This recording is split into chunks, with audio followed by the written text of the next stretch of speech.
At my son's pre-wedding rehearsal dinner, the bride's father suddenly pulled me into a dark corner and whispered in a trembling voice, "Pretend we don't know each other." I froze when I looked closely at his face. This was my college best friend.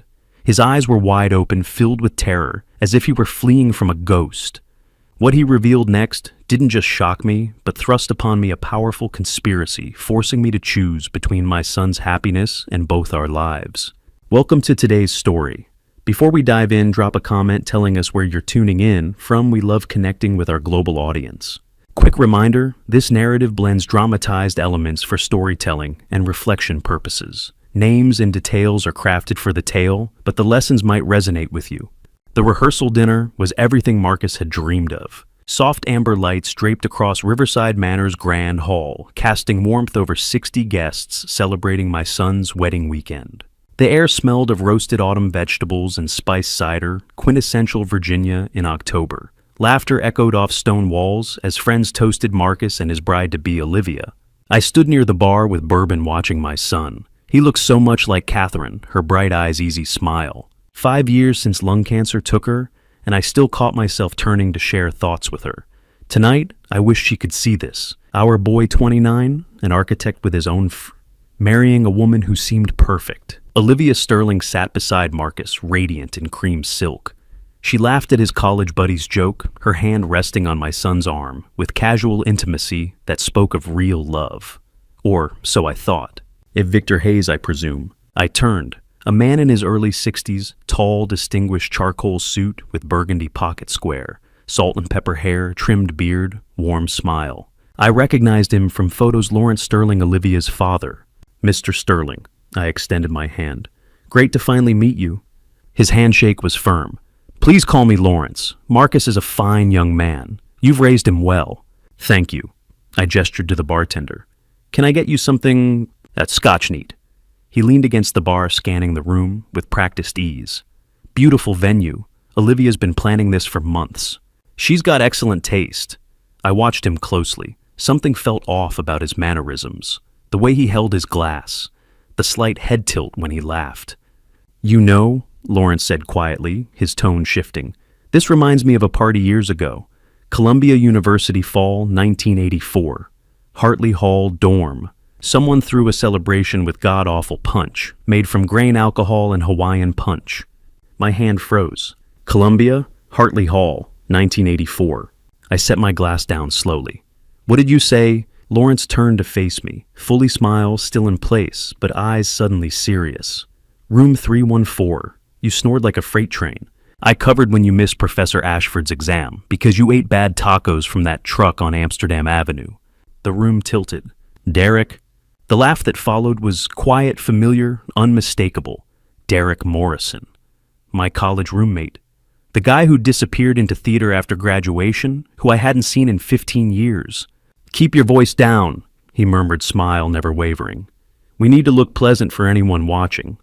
"What the hell are you doing here?" I was hired to pretend, along with 4 other actors. Victor Olivia's entire family is fake. Every single person she's introduced as a relative, we're all professionals, paid to play parts. I gripped the bar. "That's insane. Why would—" I didn't ask questions when I took the gig. Good money, straightforward role. But 3 days ago, I overheard a phone call. The woman playing Olivia's aunt was talking about the timeline and securing the assets. Then she mentioned your son's name, and yours. My throat went dry. "Assets." Derek glanced over his shoulder. I started digging. The man playing Olivia's brother. He's got a record: fraud, identity theft, elder exploitation. 2 others have priors. "Victor, this isn't a wedding, it's a setup." "For what?" "I don't know yet, but it's happening fast, and your son is the target." Derek's hand trembled. "I know how this sounds, but I couldn't walk away. Not when I saw your name on the contract. Not when I realized Marcus Hayes was your Marcus." I stared at him. "If this is real, why not go to the police? With what a hunch these people are pros. If I spook them, they'll disappear, and Marcus will never know what almost happened. We need proof. But first, we need time." "Time for what?" Derek pressed something into my palm. A single red pill in a plastic baggie. Antihistamine. High dose, but safe. "Tomorrow at the ceremony, take this exactly 1 hour before the vows. It'll cause hives facial swelling, difficulty breathing, classic allergic reaction. Dramatic enough to stop the wedding, but temporary. I'll call 911. You go to the hospital. Wedding gets postponed.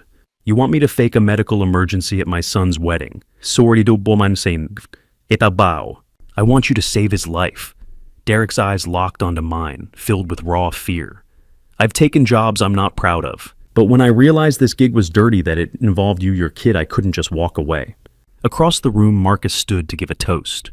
I want to thank everyone for being here tonight, especially my dad, who's been my rock since we lost Mom. Olivia has given me something I didn't think I'd have again. Hope. Applause erupted. I clapped mechanically, the pill burning in my fist. Tomorrow, 11:42 a.m. Take the pill, Derek whispered. Just trust me, like you did back in '84. That was an exam, Derek. This is my son's life. Exactly, which is why I'm risking everything to warn you. If I'm wrong, I'll disappear. But if I'm right, you'll thank me for the rest of your life. A woman called from across the room. Lawrence, come take a photo with Olivia. Derek straightened, shifting back into character. Duty calls, looking forward to tomorrow. He walked away, joining the cluster of family members near the fireplace. They posed for photos, laughing. Seamless, professional, terrifying. My phone buzzed. An unknown number. Room 314, Columbia. You trusted me then.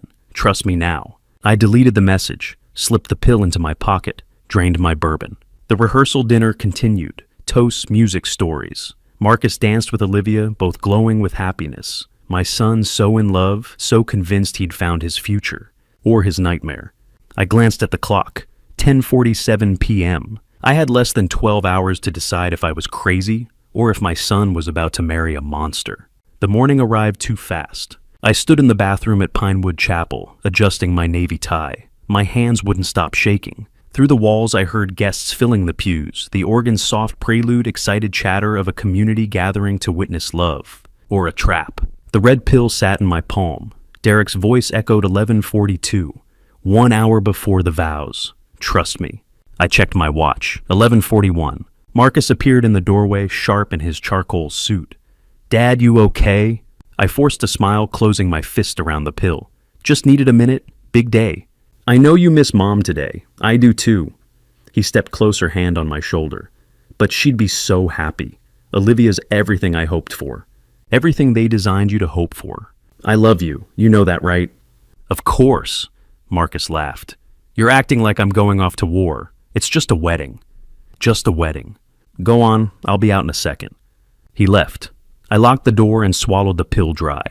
No turning back now. By noon, Pinewood Chapel was transformed. White roses and eucalyptus lined every pew. Sunlight streamed through stained glass windows. 200 guests filled the seats, and scattered among them, Derek and his fellow actors. I sat in the front row watching Marcus at the altar. The organ swelled into Pachelbel's canon. Olivia appeared stunning in ivory with delicate lace sleeves. She walked down the aisle on Derek's arm, Lawrence Sterling, the proud father, beaming. Then I felt it, a faint itch along my collarbone, warmth spreading across my chest. It's starting. The officiant began. Dearly beloved, we are gathered here today. The itch intensified. My scalp prickled. I tugged at my collar. To join Marcus William Hayes and Olivia Catherine Sterling. My neck felt tight. Red welts bloomed across my knuckles, crawling up my wrists. I stood abruptly, heads turned. Dad, Marcus's voice concerned. The room tilted. My throat constricted. I tried to speak, but only a wheeze came out. Then my knees buckled. I hit the floor hard. Gasps erupted. Footsteps thundered. Someone call 911. He's not breathing. Through the haze, I saw Marcus's face above me, pale and terrified. Dad, stay with me. Derek appeared, phone in hand. I'm calling an ambulance. But it was Olivia I focused on. She stood 3 feet away, perfectly still in her wedding gown. While everyone panicked, she watched me with an expression I couldn't place. Not fear, not concern. Calculation. Her eyes flicked to Marcus, then to the guests, then back to me. She lifted her phone, stepping toward the side door. I couldn't hear her words, but I saw her lips move, saw the way her face hardened before she slipped outside. Then the world went dark. I woke to beeping. The hospital room was small, sterile beige. An IV fed into my arm. Through the window, the sun was setting. Dad, Marcus was at my side instantly. Thank God, you scared the hell out of me. What happened? Severe allergic reaction. Anaphylaxis. They think it was something you ate at the rehearsal dinner. Shellfish, maybe. Perfect cover story. The wedding. Postponed, obviously. Olivia's devastated, but she understands. We'll reschedule once you're cleared. Reschedule. They'd just adapt the timeline. Where is Olivia? Just stepped out for coffee. She's been amazing, Dad. Kept me calm, talked to the doctors. I don't know what I'd do without her. That's the point. To make you dependent. Olivia entered carrying coffee, still wearing her wedding gown beneath a hospital cardigan. Makeup slightly smudged, eyes red-rimmed. Victor. Oh, thank goodness. She rushed to the bedside. How are you feeling? Like I got hit by a truck. She laughed softly, but it didn't reach her eyes. You'll need to stay overnight for observation. She pulled out her phone. Do you have any history of allergies? And they asked about your current medications. Something cold slithered down my spine. Why do you need to know? Just trying to help. I used to volunteer at a clinic. Her smile was warm, but her eyes were sharp. And your insurance, do you have the card? You don't have to. I want to. You're going to be my father-in-law. We're family now. Family. Marcus, honey, why don't you grab some real food? There's a deli 2 blocks from here. Marcus hesitated. I don't want to leave. I'll stay with him, I promise. Go. You haven't eaten since breakfast. My son looked at me. I nodded. Go ahead. I'm fine. The moment Marcus left the room changed. Olivia's posture shifted. The worried bride veneer slipped. She stood moving to the window, her back to me. That was quite a scare, she said quietly. For a minute there, I thought we'd have a real problem. I said nothing. She turned expression unreadable. Marcus told me you don't have a history of allergies. Isn't that interesting? A 62-year-old man suddenly developing anaphylaxis out of nowhere. It happens. It does. Still lucky it happened when it did. Imagine if you'd collapsed during the vows. Much harder to manage. Manage? My phone buzzed. A text from an unknown number. She knows. Be careful. I deleted it immediately, but Olivia had noticed. And someone checking on you. Just a friend? Good. You'll need friends in the coming weeks. Recovery from anaphylaxis can be tricky. Fatigue, confusion, memory issues. She picked up her coffee. You'll need to take it easy, Victor. Let the people who care about you help. She walked to the door, pausing. Get some rest. And Victor, I'm so glad you're okay. It would have been such a shame to lose you, especially now when we're so close to becoming a real family. Then she was gone. I lay there in the beeping silence, my mind racing. She knows. She knows I faked it, or suspects. The way she'd asked about medications, insurance, medical history. The way she'd sent Marcus away. The way she'd smiled. She wasn't worried about me. She was worried I'd ruined her timeline. But whatever trap she was building, it wasn't over. It was just beginning. Coming home should have felt like a relief. The hospital discharged me Sunday afternoon, with instructions, antihistamine prescriptions, and a warning to avoid shellfish forever. Marcus drove me to 2847 Maple Ridge Drive, in silence, gripping the steering wheel too tight.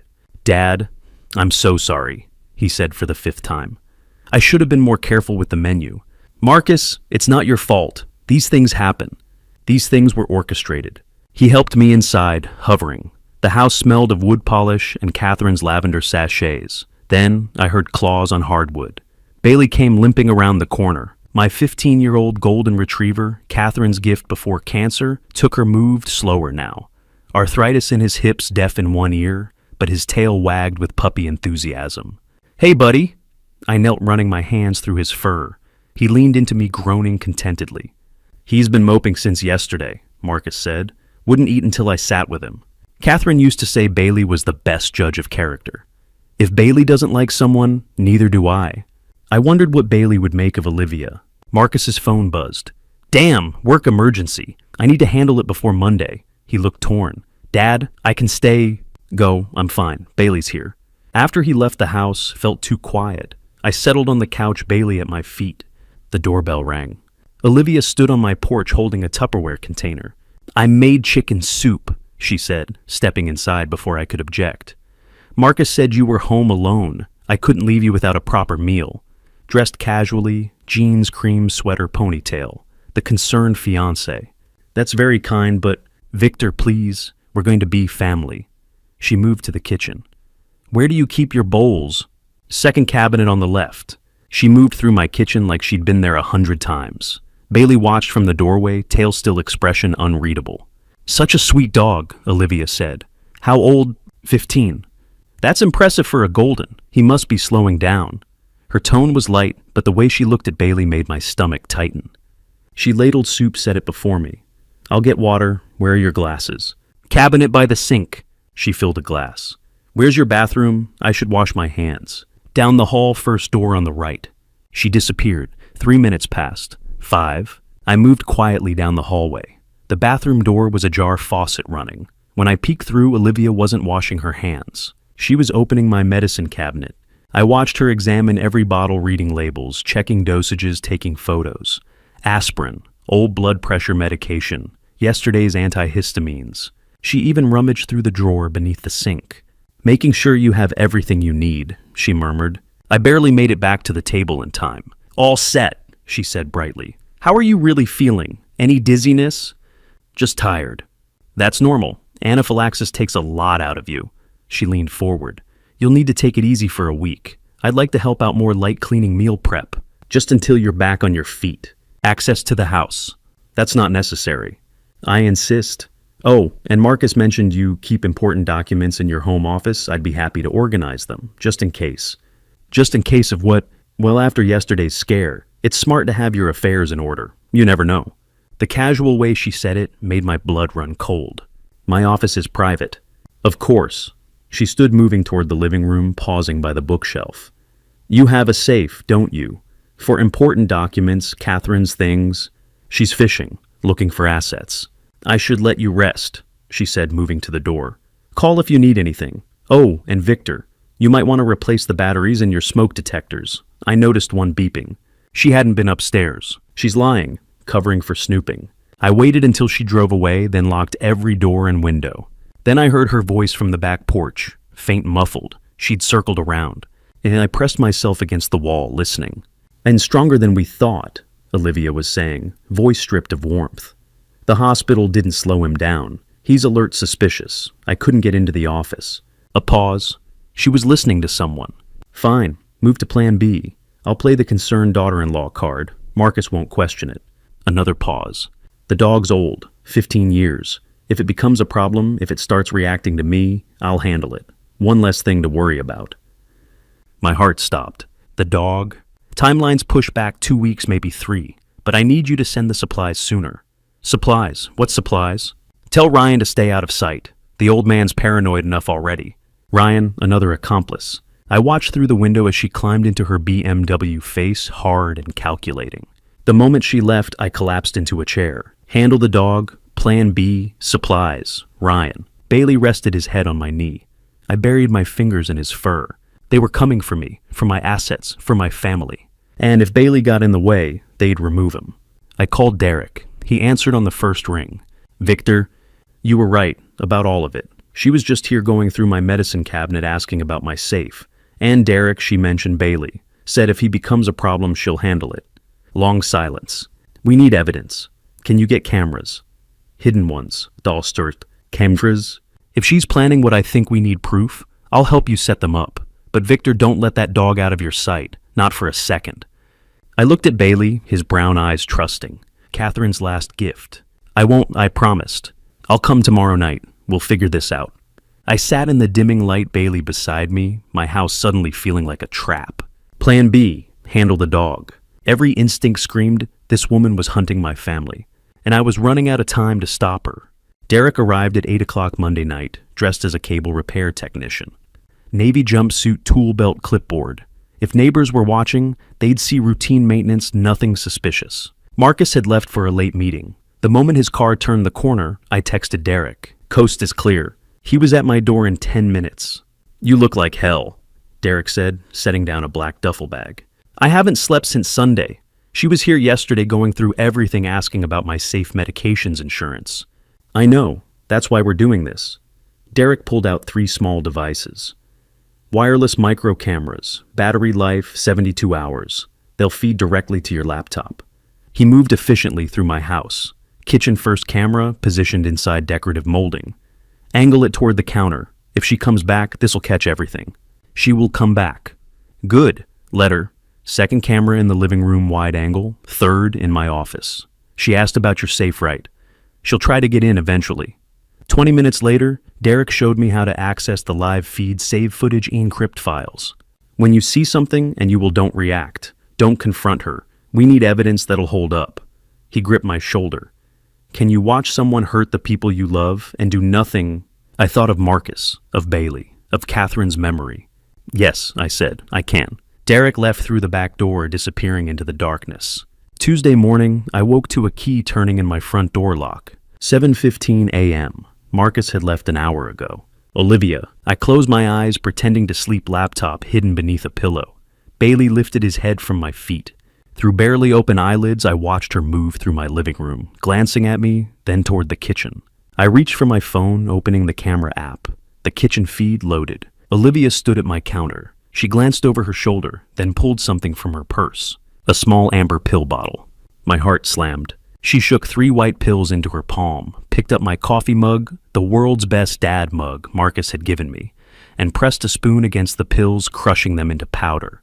Then she stirred the powder into the mug. Oh my God, she's doing it. I wanted to scream to rush in, but Derek's voice echoed, "Don't react. We need evidence." I forced myself to stay still. Olivia rinsed the spoon, wiped the counter, pocketed the bottle. She filled the mug with fresh coffee and walked to the living room doorway. "Victor, I brought fresh coffee. I thought you might need it." I stirred, blinking groggily. "Olivia, what are you doing here?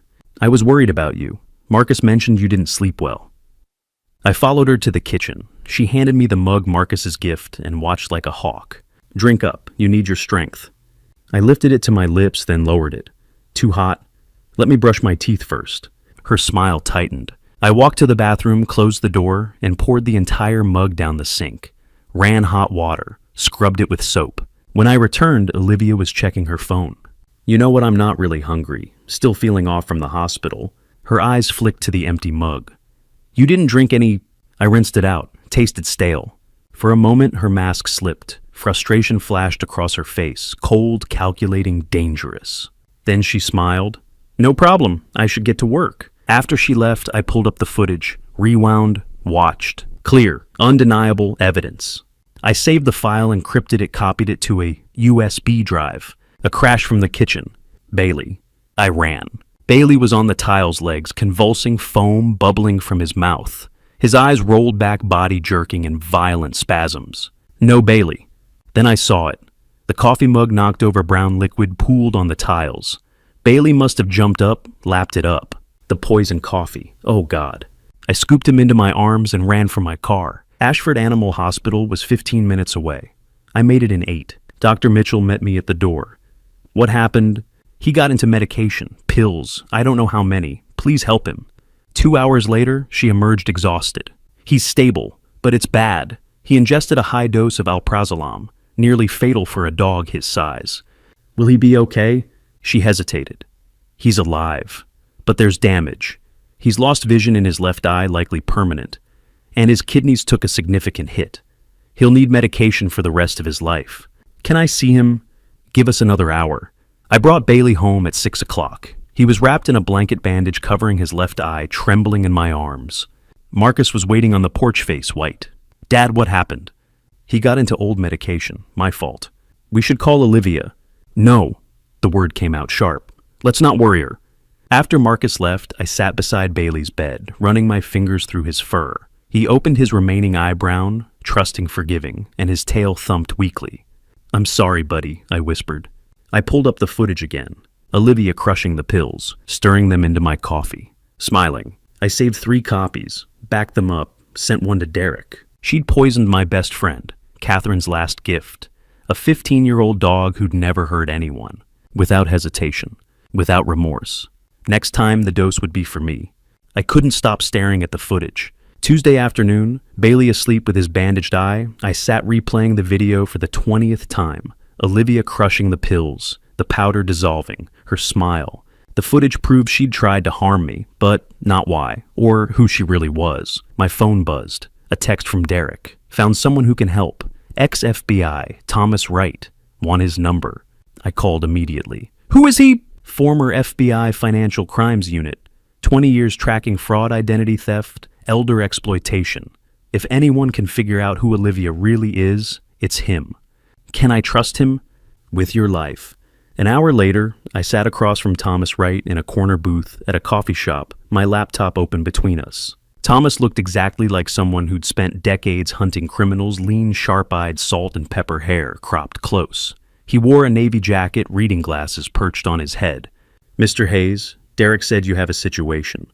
I turned the laptop toward him, playing the kitchen footage. Thomas watched in silence. When Olivia crushed the pills and stirred them into the coffee, his jaw tightened. "Alprazolam, how much did you drink?" "None. I poured it out. My dog drank it instead. He almost didn't make it." Thomas's eyes flicked to mine. "This woman, Olivia Sterling, she's engaged to your son?" 6 months. Wedding was supposed to be last Saturday. I faked an allergic reaction to stop it." "Smart." Thomas leaned back. "What you've shown me isn't just attempted harm. It's a pattern, a method.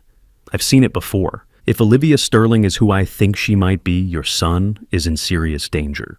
Then find out who she is. I'll need 48 hours. Full background check, real name aliases, financials, criminal history." He pulled a contract from his jacket.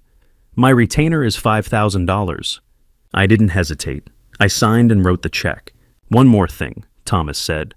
"Don't let her know you're investigating. If she suspects you're onto her, she'll vanish, and you'll never see her or your son's money again." 48 hours felt like 48 years. Thursday morning, Thomas finally called. "We need to meet, in person. What I found, you need to sit down for this." I was at his office in 15 minutes. Thomas Wright's office was small and cluttered. Filing cabinets lined one wall, a corkboard covered in photos, and red string dominated another. He didn't waste time. "Sit down, Mr. Hayes." He placed a thick black folder between us. The label read, "Kane Rebecca, case file." Her name isn't Olivia Sterling. My stomach dropped. Thomas opened the folder. Inside were photos, surveillance shots, mug shots, driver's licenses under different names. In every one, I recognized her. Her real name is Rebecca Kane, 32 years old, born in Portland, and she's a professional predator. He handed me a sheet.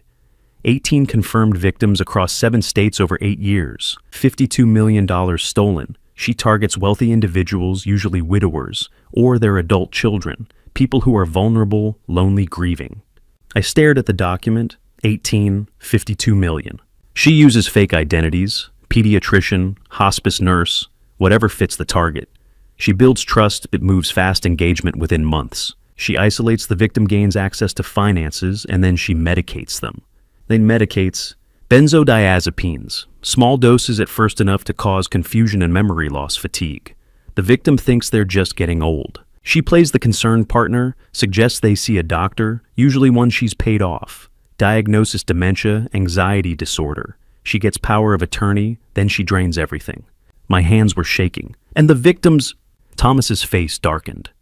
Most ended up in care facilities, alone, families financially ruined. A few were found deceased natural causes, heart failure, stroke. But the timing always lined up with asset transfers. By the time anyone suspected foul play, Rebecca was gone. He turned the folder toward me, flipping to photographs. 18 faces, names, dates, locations. Oregon, California, Arizona, Colorado, Texas, Georgia, Virginia, $52 million, 18 lives destroyed. And she's never been caught. I couldn't breathe. She has an accomplice, her brother Ryan Kane, 30 years old, violent criminal record. He's the muscle. And she hires actors like Derek to play family members, makes everything look legitimate. Jesus Christ. There's more. Thomas pulled out another document, edges worn. Her first known victim, Boston 2016, Dorothy Wilson, 85 years old, widow.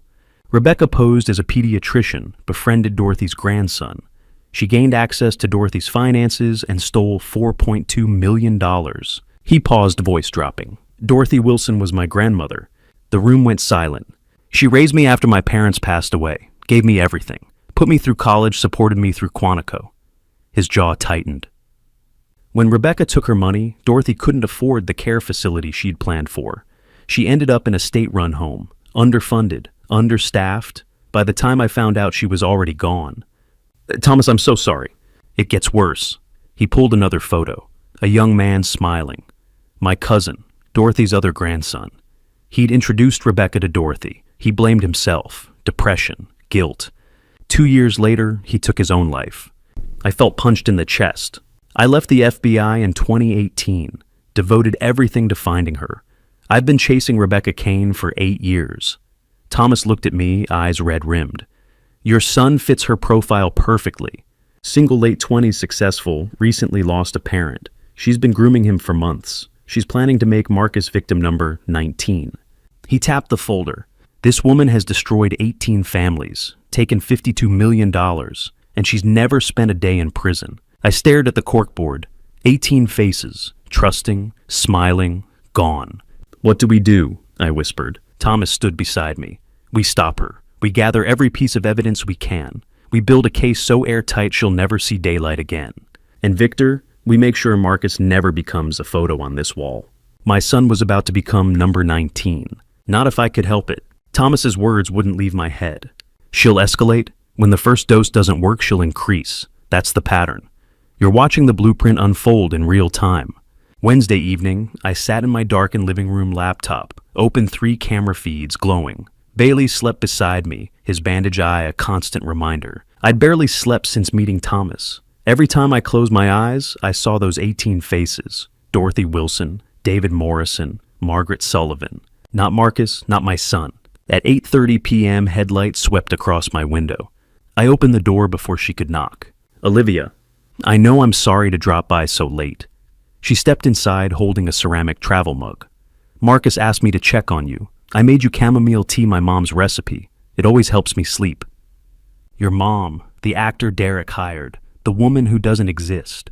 That's very thoughtful. I took the mug warm in my hands. You've been through so much. You deserve rest. She glanced around. How's Bailey doing? Better, slowly. Poor thing. She crouched down to pet him. Bailey's tail didn't wag. He just stared with his one good eye unmoving. Smart dog. I won't keep you. Drink that while it's warm. And Victor. If you need anything, just call. The moment her car pulled away, I set the mug on the counter and bolted upstairs. My phone streamed the kitchen camera feed.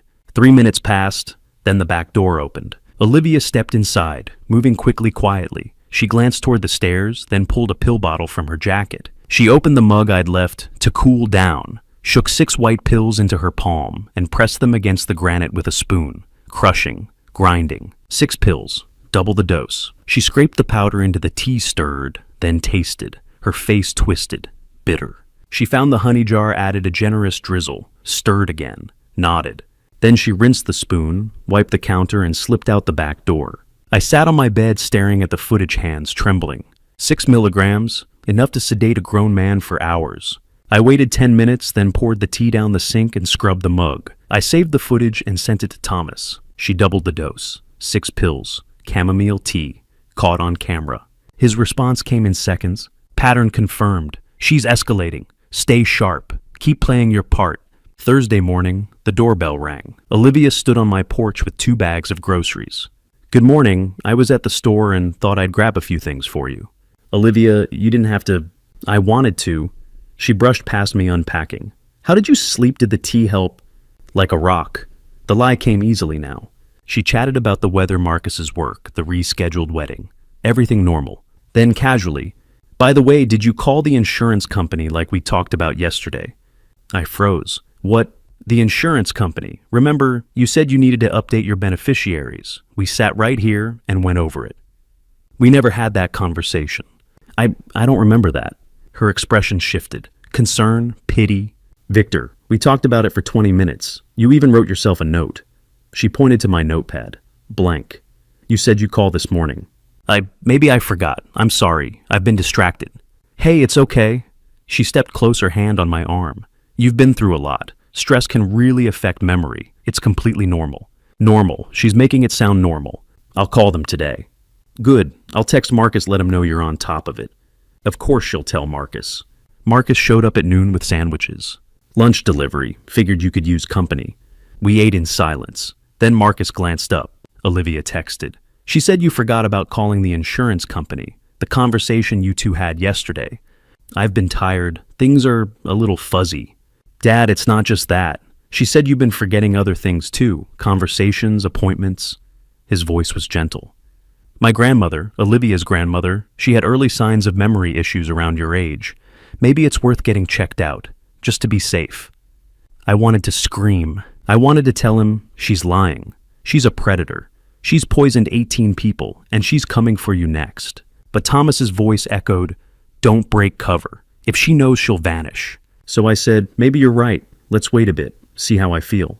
Marcus nodded, but I saw at the first flicker of real doubt in his eyes. He didn't believe me anymore. That afternoon, Olivia returned. Did you remember to schedule that follow-up appointment with Dr. Williams? The one the hospital recommended? Duh. I stared at her. What appointment? Her face fell. Victor, we talked about this morning, right after I brought the groceries. We never talked about this. I don't remember. For just a second, I saw something flash across her face. Not concern. Satisfaction. It's okay. Let me call for you. I'll set it up. You just rest. Marcus was in the living room half listening. I saw his expression shift real worry now. She's winning. That evening, I called Thomas. She's following the pattern exactly. Medication, gaslighting, planting seeds with Marcus. He's starting to believe her. I know. That's what she does. She builds a narrative. By the time the victim realizes what's happening, everyone thinks they're losing their mind. I'm losing my son's trust.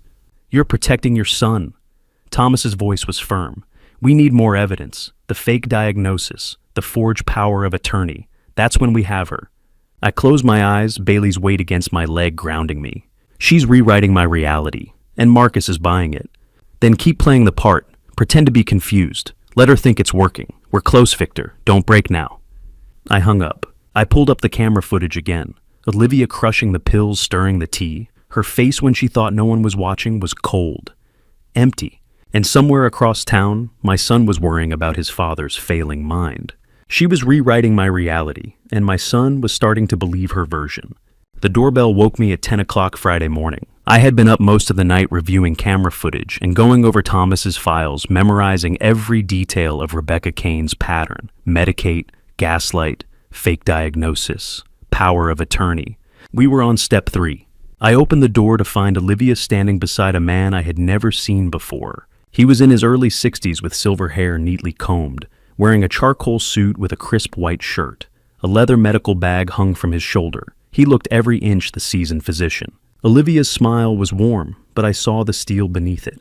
This is Dr. Edmund Price. He's a geriatric psychiatrist. Marcus and I arranged for him to see you. We've been so worried, and Doctor Price was kind enough to make a house call. My stomach dropped. Here it is, the fake diagnosis. Before I could object, Marcus's car pulled into the driveway. He climbed out, his face drawn with concern. He had taken the morning off work for me. Please, Marcus said, walking up the porch steps. Just let Dr. Price talk to you. For me. I looked at my son and wanted to tell him everything, but Thomas's voice echoed in my head. If you break cover, she vanishes, and Marcus will never believe you. Okay, I said quietly, if you think it's necessary. We sat in my living room and Dr. Price pulled out a small notebook. Let's start simple. Can you tell me today's date? Friday, October 18th. He asked more questions and I answered everything correctly, clearly, my mind sharp despite the exhaustion. Excellent, Dr. Price said. Your cognitive function appears intact. Now, Mr. Hayes, can you tell me what you had for breakfast this morning? Toast, black coffee. And yesterday? What did you do yesterday? I stayed home. Marcus visited. I think Olivia came by. I glanced at her playing my part. Or was that the day before? Olivia's expression shifted into gentle concern. I visited yesterday morning, Victor. We talked about your medication. You asked me to pick up your prescription refills. We did not talk about that. Right, I said, letting confusion creep into my voice. Sorry, the days are blurring together. Dr. Price made a note. That's understandable. You've been under a great deal of stress. How have you been sleeping? Not well. He asked more questions and then examined my medicine cabinet upstairs. When we returned downstairs, his expression was grave. Marcus, Olivia, may I speak frankly? Please, Marcus said, his voice tight. Dr. Price glanced at me, then back at them. Your father is showing early signs of cognitive impairment. Not full dementia, not yet, but concerning indicators. Memory gaps. Confusion about timeline, difficulty distinguishing recent events. These could be stress-induced and reversible with proper treatment. But we need to be proactive. What does that mean? Marcus asked. Given his age, the recent health crisis, and the indications of self-harm ideation, I'm recommending immediate legal and medical safeguards. If his condition worsens, if he becomes unable to make decisions for himself, You'll need legal authority to act on his behalf. Olivia reached into her purse and pulled out a manila folder. I took the liberty of having documents drawn up, just in case. An emergency will and medical power of attorney. It's standard for situations like this. She spread the documents across the coffee table. I leaned forward, reading my pulse hammering. 70% of estate assets to Marcus William Hayes, son. 30% to Olivia Catherine Sterling, future daughter-in-law, expectant mother of first grandchild. And beneath that, a medical power of attorney granting Olivia full authority to make medical decisions on my behalf, including authorization for compassionate end-of-life care and refusal of life-sustaining treatment. She's done it. She's bought the legal authority to end my life. Victor, I know this is overwhelming. Olivia's hand rested on her stomach, flat and empty. But we're doing this because we love you. Marcus and I and the baby, we just want you safe. Marcus's head snapped toward her. Baby! She smiled with tears welling in her eyes. I was going to wait to tell you both. I wanted it to be a surprise after the wedding, but I'm 8 weeks pregnant, Marcus. We're having a baby. Marcus pulled her into his arms. Oh my God, we're having a baby. He looked at me, his eyes shining. Dad, you're going to be a grandfather. I forced a smile, my heart shattering. She's not pregnant. It's fake, just like the doctor, just like everything. That's wonderful, I managed. Marcus picked up the pen. His hand hovered over the signature line. Are you sure? I'm sure. He signed. 3 quick strokes. Olivia signed as witness. Dr. Price pulled out a notary stamp and pressed it onto the pages with a satisfying thunk. It was done. While they talked, I slipped my phone from my pocket beneath the table and photographed every page. I sent them to Thomas in a single message. She did it. Emergency will. Medical POA. Fake pregnancy. Marcus signed everything. His response came instantly. Document everything. Do not take any medication he prescribes. I'm coming tonight. Dr. Price handed Marcus a prescription slip, a mild sedative, to help him sleep. Start tonight. 1 pill before bed. After Dr. Price left, Marcus hugged me. We're going to get through this, Dad. Together. I promise. I'm going to run to the pharmacy, pick up your prescription. Olivia, can you stay with him? Of course. The moment Marcus's car pulled away, Olivia stood by the coffee table gathering the documents. She glanced at me, and the mask slipped. Cold, calculating, victorious. Then she smiled warm and concerned once more. You should rest, Victor. Big day. She walked to the door and paused in the threshold. Take care of yourself. We need you around. For Marcus. For the baby. Then she was gone. I sat there in the silence staring at the photos on my phone. The will, the power of attorney, the clause that gave Olivia the authority to refuse life-sustaining treatment. She had just bought the legal authority to end my life, and my son had handed her the pen. I hadn't slept. Saturday morning, the sun barely over the horizon. I sat in my darkened living room with my laptop open, 3 camera feeds glowing on the screen. Bailey slept at my feet, his bandaged eye turned toward the wall. Thomas had texted me in late Friday night after reviewing the scanned documents from Dr. Price's visit. The notary stamp is fake. The prescription is for alprazolam's same drug she's been using. Don't take it. Keep watching the feeds. She'll slip up. So I watched. Hours of footage. Days of footage. Olivia entering my kitchen, crushing pills, stirring tea. Olivia sitting across from me, planting seeds of doubt. Olivia crying over her fake pregnancy. I scrubbed through Wednesday's footage the day she had doubled the dose. Marcus had come by for lunch. I rewound the feed watching his car pull into my driveway at 2:30 in the afternoon. Marcus got out, walked to the trunk, pulled out a paper bag.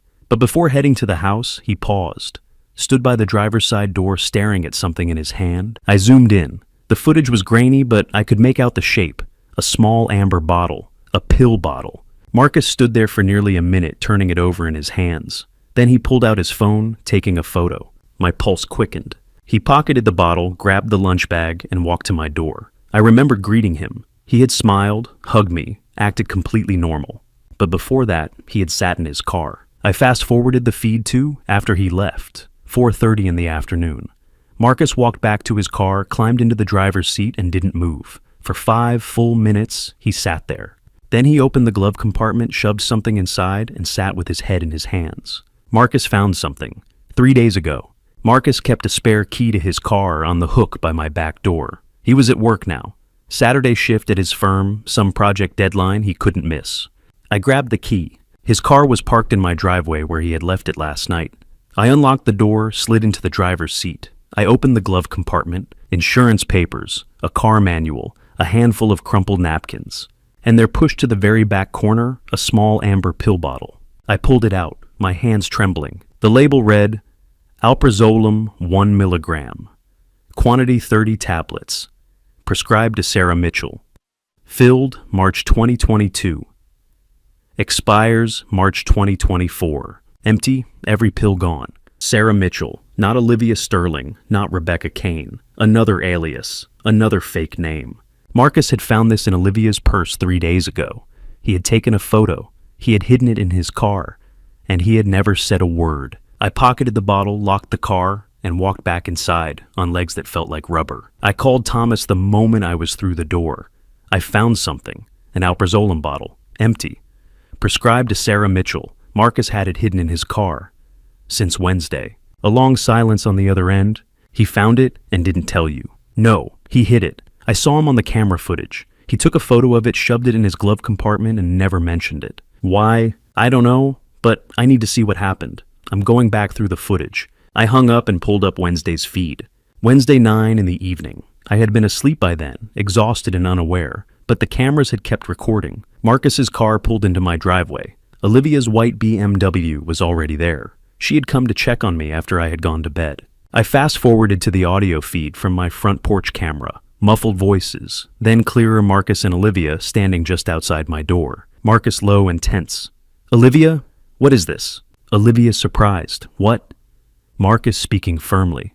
I found it in your purse this afternoon when I was looking for my phone charger. A pause. I could hear the rustling of fabric. Olivia with a sharp inhale, then immediately soft and trembling. Oh my God, Marcus. That's so embarrassing. Marcus persistent. It's alprazolam, a prescription. Why do you have this? Olivia with her voice breaking. It's for my anxiety. I've been so stressed with everything. The wedding, your dad's health. I didn't want anyone to know. I thought I could handle it on my own. Marcus softer but still wary. Why didn't you tell me? Olivia crying now. Because I didn't want you to think I was weak. I didn't want to add to your stress. You're already dealing with so much with your dad. I just couldn't burden you with my problems too. Marcus hesitant. Olivia. Olivia continuing. The prescription is old. I should have thrown it out. I'm not even taking it anymore, I swear. I just forgot it was in my bag. Marcus asking carefully. Why is the name Sarah Mitchell? A beat. Then Olivia quick and smooth. That's my cousin's name. She gave me a few pills last year when I was having panic attacks. I know I shouldn't have taken someone else's prescription, but I was desperate. Marcus, I'm so sorry. Please don't be mad at me. Another long pause. Marcus quieter now. I'm not mad. I just wish you'd told me. We're supposed to be a team. Olivia with her voice thick with tears moving closer. I know. I'm so sorry. I'll be more honest from now on. I promise. I love you so much. I don't want to lose you. Marcus responding gently. You're not going to lose me. I love you too. The audio cut as they entered the house. I sat frozen staring at the laptop screen. Marcus had found the pills. He had confronted her. And she had lied beautifully and flawlessly, wrapping her deception in tears and vulnerability and love. And he had believed her. I hadn't slept. Sunday morning, 6 o'clock, I sat in my darkened living room with my laptop open watching the camera feeds. Bailey slept beside me, his bandaged eye turned toward the wall. The house was silent and empty. Marcus had left last night after our fight, his face drawn with worry and doubt. The fake emergency will sat in my safe, legally binding if I didn't stop her. The pill bottle with Sarah Mitchell printed on the label sat beside it, evidence Marcus had found and buried. I was losing my son one lie at a time. At 6:15 a.m., the kitchen camera flickered to life. Olivia entered through the back door using Marcus's key, moving quietly and glancing toward the stairs. She walked into the living room, pulled a small makeup bag from her purse, and sat on the floor in front of the hallway mirror. I leaned forward, my pulse quickening. She opened the bag, pulling out compacts and brushes. Purple eyeshadow, yellow concealer, red lipstick. Then she began to paint. Her left forearm first dabbing purple along the inner skin and blending it with yellow at the edges to mimic an aged bruise. She pressed her thumb into the makeup, creating oval shapes like fingerprints. Then she moved to her right wrist, drawing red lines in a bracelet pattern like someone had squeezed too hard. A faint smudge on her cheekbone, just enough to be visible, but not dramatic. She tilted her head, checking the bruises in different lighting and adjusting the colors. Then she began to practice. Her face shifted through fear, pain, shock. She let her eyes well with tears, her lower lip trembling. She whispered to her reflection. He grabbed me. He didn't know what he was doing. He said I was trying to take Marcus away. She paused, shook her head, tried again with different expressions until it was perfect. She stood testing the bruises in the morning sunlight, filtering through the window, nodding to herself. Then she turned, and her eyes landed on the camera, the kitchen camera Derek had installed. Her expression shifted into something cold and calculating.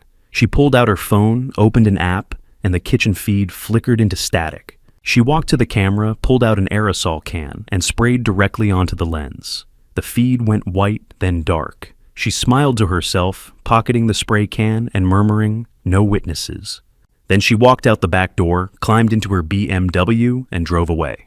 I sat frozen staring at the dead camera feeds. She'd won. No footage, no evidence, no proof. Then my phone buzzed. A text from Derek saying to check the backup feed, Plan B camera's password, Catherine1996. I opened the browser and typed in the IP address. 3 new camera angles filled my screen, embedded in the smoke detector, hidden in a book spine, and tucked behind Catherine's wedding photo. Micro cameras on a completely different network. They'd captured everything. Olivia applying the bruises, practicing her expressions, rehearsing her lies, disabling the main cameras. All of it time-stamped, clear, undeniable. I saved the files and sent them to Thomas with a message explaining she'd framed me. Thomas responded immediately, telling me not to reveal the Plan B cameras and to let her think she'd won, so she'd make a bigger move we could catch on tape. At 8:30 a.m., Marcus's car pulled into my driveway. He knocked hard, 3 sharp raps. I opened the door to find him pale, his jaw tight. He pushed past me asking if I'd seen Olivia this morning. I said no, I'd been alone. He told me she came by around 7 with breakfast and claimed I grabbed her, pushed her, threatened her. My blood went cold. He showed me photos on his phone. The bruises purple and yellow on her forearm, fingerprint-shaped red marks on her wrist, a faint smudge on her cheek. He showed me texts she'd sent to her friend Sarah right after it allegedly happened, time-stamped at 7:15 a.m. I swore I hadn't touched her, hadn't even seen her since Friday. He asked why she would lie, why she would fake bruises. Then he whispered that Dr. Price said I had memory issues and confusion, asking what if I did this and didn't remember. I insisted I wasn't confused, that I knew exactly what I did and didn't do. He looked away, telling me she said I told her she was trying to take him away, that I didn't recognize her, that I had this look like I wasn't myself. I begged him to believe me, that I would never hurt her or anyone. He backed away, shaking his head, saying he didn't know what to believe anymore. I told him to believe me because I'm his father. He replied that she's carrying his grandchild, and she's scared talking about putting me in a facility where I can't hurt myself or anyone else. He said he needed space and left.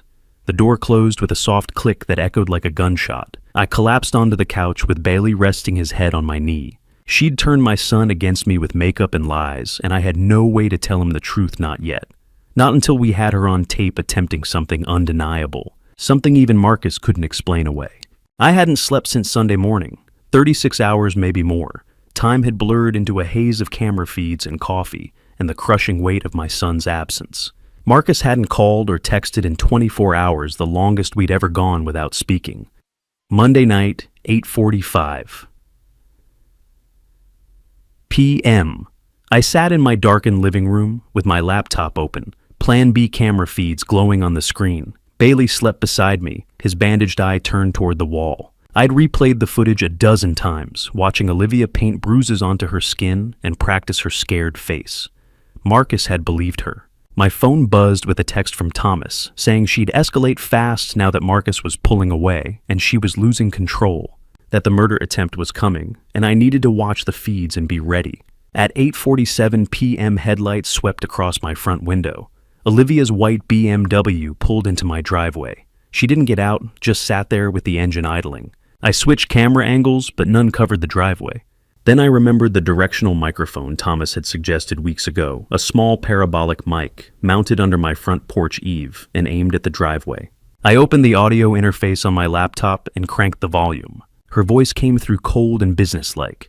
She was on the phone with Ryan telling him they were moving tomorrow morning. She said I was getting suspicious and Marcus was pulling away, asking too many questions about the bruises. She needed it finished before he talked to me again.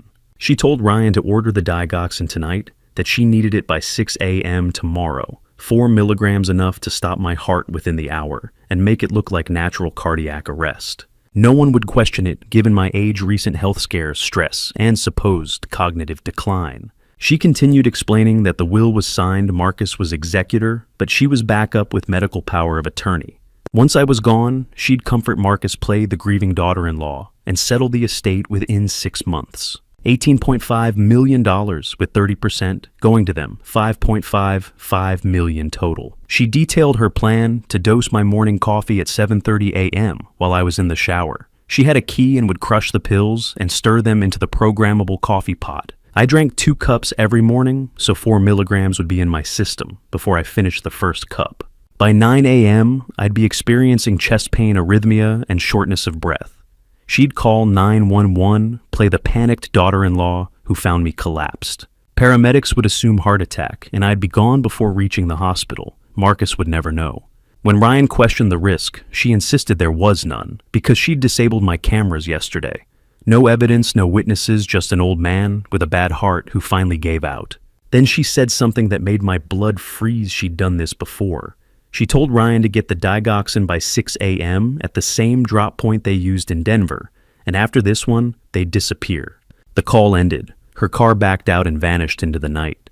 I sat frozen, staring at the laptop.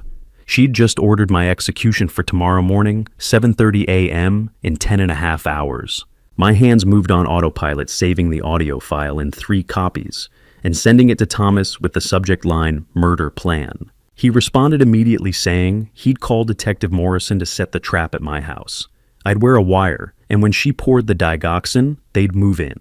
The signal phrase was, "This coffee tastes different today," and that would be the arrest code. He told me not to drink the coffee. I went to my home office and pulled out Catherine's cream-colored stationery with her initials embossed at the top. I began writing to Marcus with shaky handwriting, explaining everything. I told him Olivia's real name was Rebecca Kane, a professional con artist who defrauded and murdered 18 elderly people across 7 states, stealing $52 million.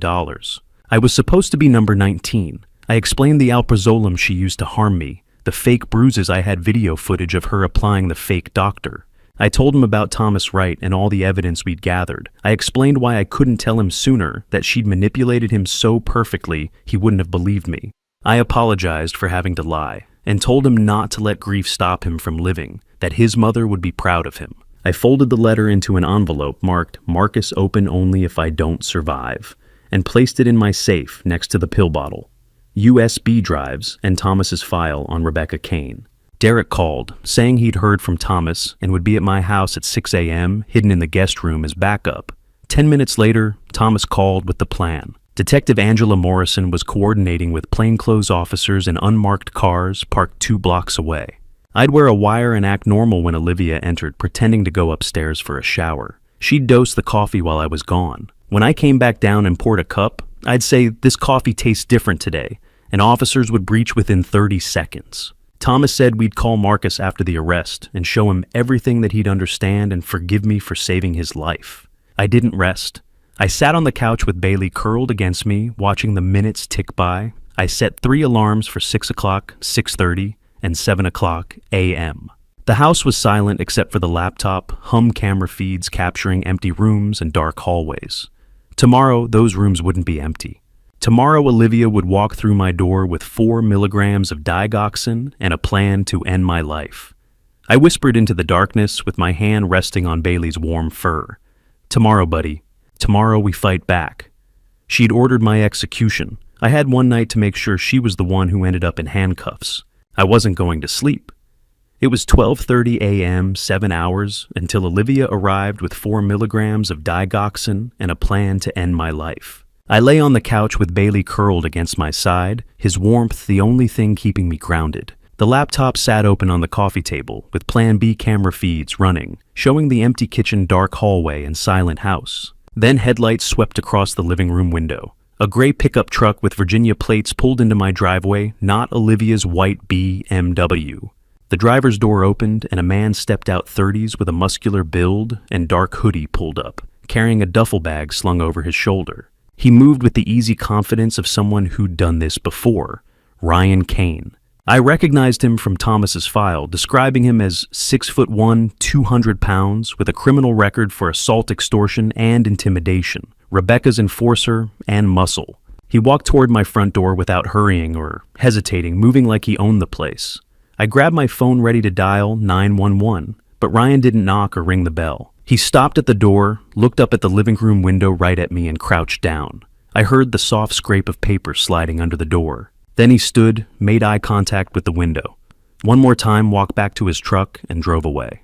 I waited 30 seconds to make sure he wasn't coming back, then rushed to the front door. A folded piece of heavy cardstock lay on the hardwood floor. I picked it up with trembling hands and unfolded it to find block letters in black ink. Handwriting deliberately disguised in all capitals, but with a slight rightward slant and the pressure of someone who wrote quickly and angrily. The message read, "Old man, your time is up. Don't make this harder. If you talk, if you run, if you call anyone, it won't be quick. 7:30 a.m. Drink your coffee? Already?" My hands shook so badly the paper rattled. Ryan wasn't just delivering the digoxin, but delivering a message that they were watching. They were in control, and if I resisted, I'd suffer. I photographed the note from every angle and sent the images to Thomas, explaining Ryan was here at 12:30 a.m. and left a threatening note. Thomas called immediately asking if Ryan tried to enter the house. I said no, just the note, and explained Ryan looked at the window like he wanted me to know he was here for intimidation purposes. Thomas said that was Ryan's MO, that Rebecca uses him to scare victims into compliance the night before, leaving a threat to make them too terrified to call for help. He told me not to open the door for anyone until the trap was set at 7:30 a.m., and if Ryan came back to call 911 immediately. I asked, what if they changed the timeline or came early? Thomas assured me they wouldn't, because Rebecca's entire pattern was built on consistency and she'd stick to the 7:30 a.m. timeline she mentioned on the phone call. He said Detective Morrison was briefing her team right now that plainclothes officers would be in position at 6 a.m. in 2 unmarked cars 2 blocks away with a 90-second response time. Derek's arrival was pushed up to 6:15 a.m. to enter through my back door and hide in the guest room. Upstairs, I'd wear the wire at 7 a.m. And the signal phrase remained, "This coffee tastes different today," with the backup code, "I need to sit down." He reminded me that whatever happened, they were 30 seconds away, and I wasn't alone. The hours crawled by through 1 a.m., 3 a.m., and 5 a.m. I didn't sleep or even try, just sat on the couch watching the camera feeds and reviewing the footage one more time. At 6:15 a.m., there was a soft knock on the back door, 3 taps signaling Derek's arrival. I let him in and directed him to the guest room upstairs with a window overlooking the driveway where he'd see her arrive. We hugged briefly, 2 old friends maybe for the last time, and then he slipped upstairs. At 7 a.m., Detective Morrison texted that officers were in position. At 7:05 a.m., Officer Lisa Grant arrived at my back door in plain clothes to fit my wire. She taped a tiny microphone to my chest beneath my shirt and clipped a transmitter to my belt hidden under a loose sweater. She had me test it, confirmed they could hear me, perfectly reminded me of the signal phrases, and told me I wasn't alone before disappearing into the pale morning light. I stood in the kitchen alone at 7:25 a.m., 5 minutes remaining. Bailey limped over from his bed and rested his head on my knee. I whispered to him that this was the last time we had to pretend. At 7:28 a.m., a white BMW turned onto my block. My pulse spiked with adrenaline flooding my system, but I forced myself to breathe slowly. Olivia stepped out, carrying her purse in a small Tupperware container, probably breakfast-looking, calm, confident, and beautiful, a predator in her element. I moved to the couch, lay down, and pretended to be just waking up, groggy, vulnerable, and unaware. The key turned in the lock. The front door opened. Her brother had just delivered my execution order, but he didn't know I was ready. The house was silent except for the hum of my laptop and Derek's voice over the speakerphone. It was 2 a.m., 5.5 hours until Olivia arrived. Thomas said we had 5 hours to make sure every piece was locked down and told me to pull up the master folder. I opened the file directory I'd been building for 10 days, containing 47 video files, 12 audio recordings, and 83 photographs, every piece time-stamped, labeled, and organized. Derek sat across from me at the kitchen table with his own laptop, open cross-referencing timestamps as we went through everything one by one. Files 0, 01 to 0, 06, showed Bailey's poisoning on day 4 at 7:15. AM Plan B camera footage from the kitchen angle capturing Olivia entering through the back door, thinking I was asleep. Pulling the amber pill bottle from her purse containing alprazolam, crushing 3 pills with the back of a spoon, and stirring the powder into my coffee mug. Later footage showed Bailey jumping up, lapping the poisoned coffee, collapsing and convulsing. The vet report from Dr. Sarah Mitchell at Ashford Animal Hospital was attached diagnosing alprazolam poisoning with permanent vision loss in his left eye and kidney impairment. Thomas said that was attempted harm plus animal cruelty with felony charges. Files 007 to 010 showed dose escalation on day 5 at 8:30 p.m., with Plan B footage from the living room angle, capturing Olivia entering with chamomile tea, leaving her returning after I'd gone upstairs. Crushing 6 pills into the tea I'd left on the counter to cool, and adding honey to mask the bitterness. Later footage showed me pouring the tea down the sink after she left. Thomas said escalation proved intent that she wasn't trying to confuse me, but to incapacitate me. Files 01 to 022 showed the fake doctor visit on day 7 at 10 a.m. with multiple angles capturing Dr. Edmund Price arriving with Olivia, the cognitive assessment, the fake diagnosis of early-stage cognitive impairment with self-harm ideation, the emergency, Will, the medical power of attorney, and Marcus signing. I had to look away from that one. Thomas said this was fraud, forgery, and elder exploitation, confirming that Dr. Edmund Price doesn't exist, and the medical license number on his card was fake along with the notary stamp. Files 023 to 027 showed the staged abuse on day 9 at 6:15 a.m. Footage I'd watched 100 times showing Olivia sitting in front of my hallway mirror, applying purple and yellow makeup to her forearm, in fingerprint patterns with red marks on her wrist and a faint bruise on her cheekbone, practicing her scared face and rehearsing her lines about me grabbing her. Then disabling the main cameras with a jammer app and opaque spray, thinking she had eliminated all evidence before leaving through the back door. Thomas said false accusation of abuse, witness intimidation, and obstruction could put her away for years alone. File 028 was the murder plan call from day 10 at 8:47 p.m., the audio that changed everything. Captured by the porch directional mic with Olivia's voice cold and businesslike, ordering the digoxin at 4 milligrams to stop my heart within the hour, making it look like natural cardiac arrest, since the will was signed for $18.5 million, saying she'd done this before. 4 minutes and 22 seconds, every word clear, time stamped, and undeniable.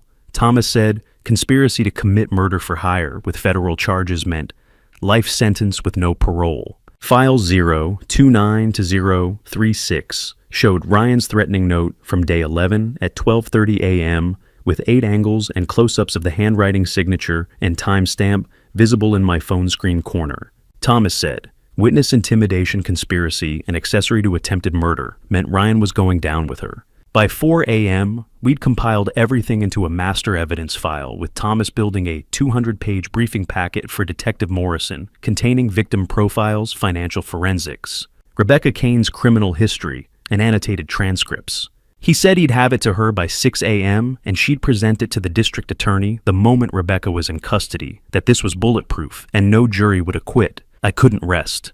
There was one more thing I had to do. I sat at my desk and pulled out Catherine's stationery, the same cream paper with her initials embossed at the top.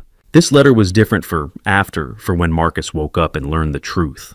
I wrote explaining everything, apologizing for having to wait and lie, telling him this wasn't his fault, because he loved her with his mother's open, trusting, generous heart, and shouldn't let this woman steal that from him. I told him Catherine would want him to heal and find real love someday, that I loved him always, and when he was ready, Thomas would show him everything, so he'd understand why I had to wait.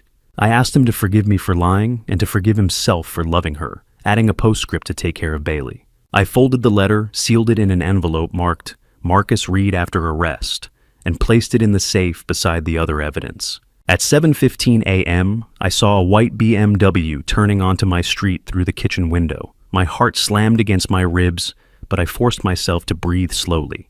I moved to the couch, lay down, and closed my eyes, pretending to sleep. I heard the car pull into the driveway, the engine cut the door open, footsteps on the porch, and a key slide into the lock. The front door creaked open, and Olivia's voice came soft and fake concerned, asking if I was awake. I didn't move. Footsteps entered the living room, paused, then walked into the kitchen. I heard her set something down the Tupperware she'd been carrying and her purse opening. The trap was set. In 15 minutes, I'd either save my son or lose everything. The front door opened and Olivia's voice echoed through the house, bright and cheerful, the perfect mask. She said she brought fresh coffee and knew how much I loved my morning routine.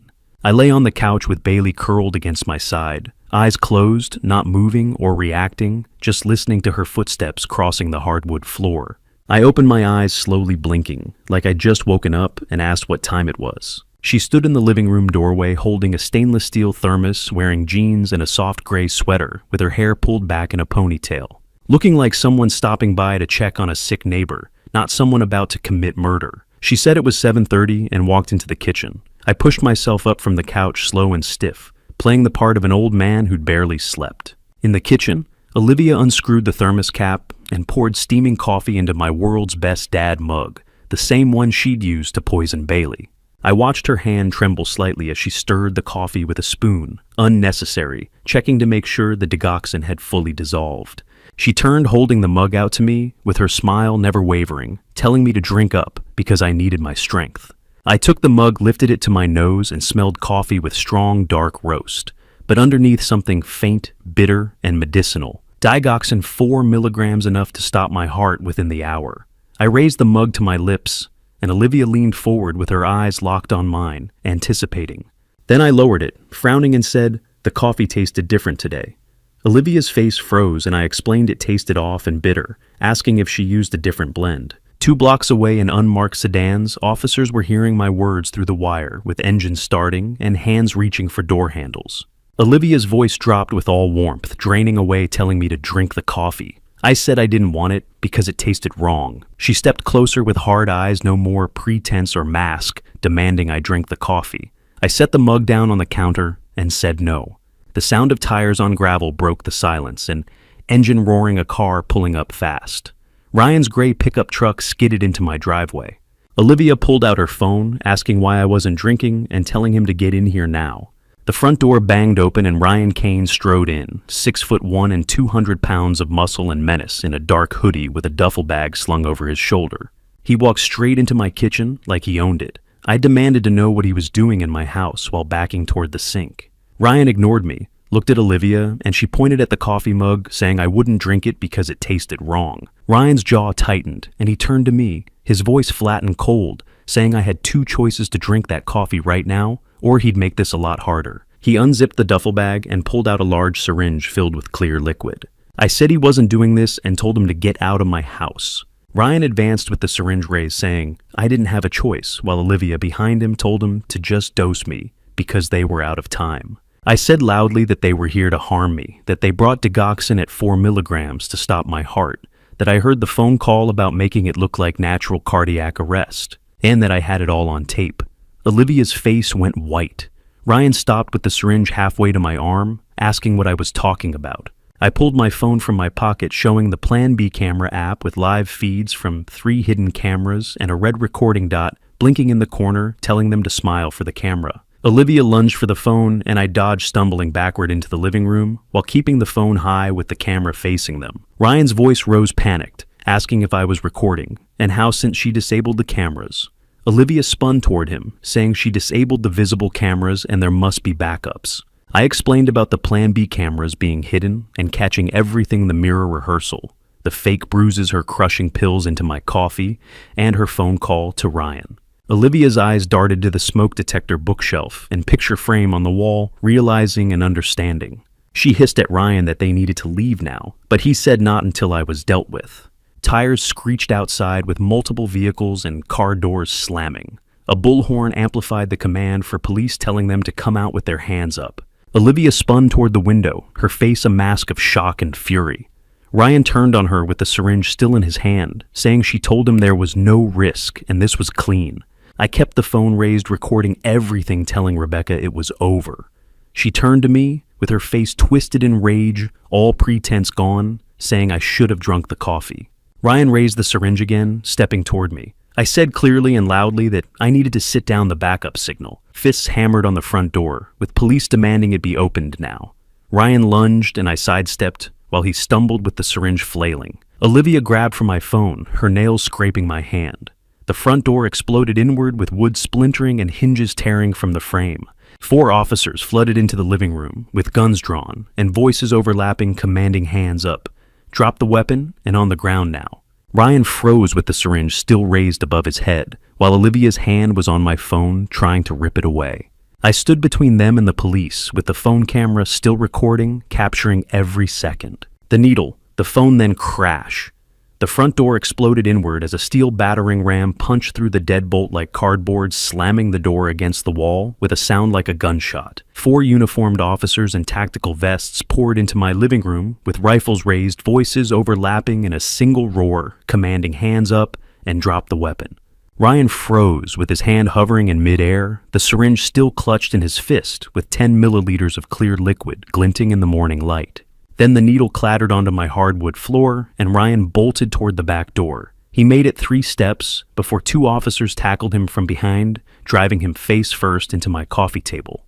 The table cracked and Ryan grunted as one officer wrenched his arms behind his back and snapped steel handcuffs around his wrists, barking that Ryan Kane was under arrest. Across the room, Olivia lunged for my phone, with fingers clawing at the screen, but Detective Angela Morrison was faster. Morrison caught Rebecca's wrist, mid-swipe, twisted and slammed her against the wall, commanding hands behind her back now.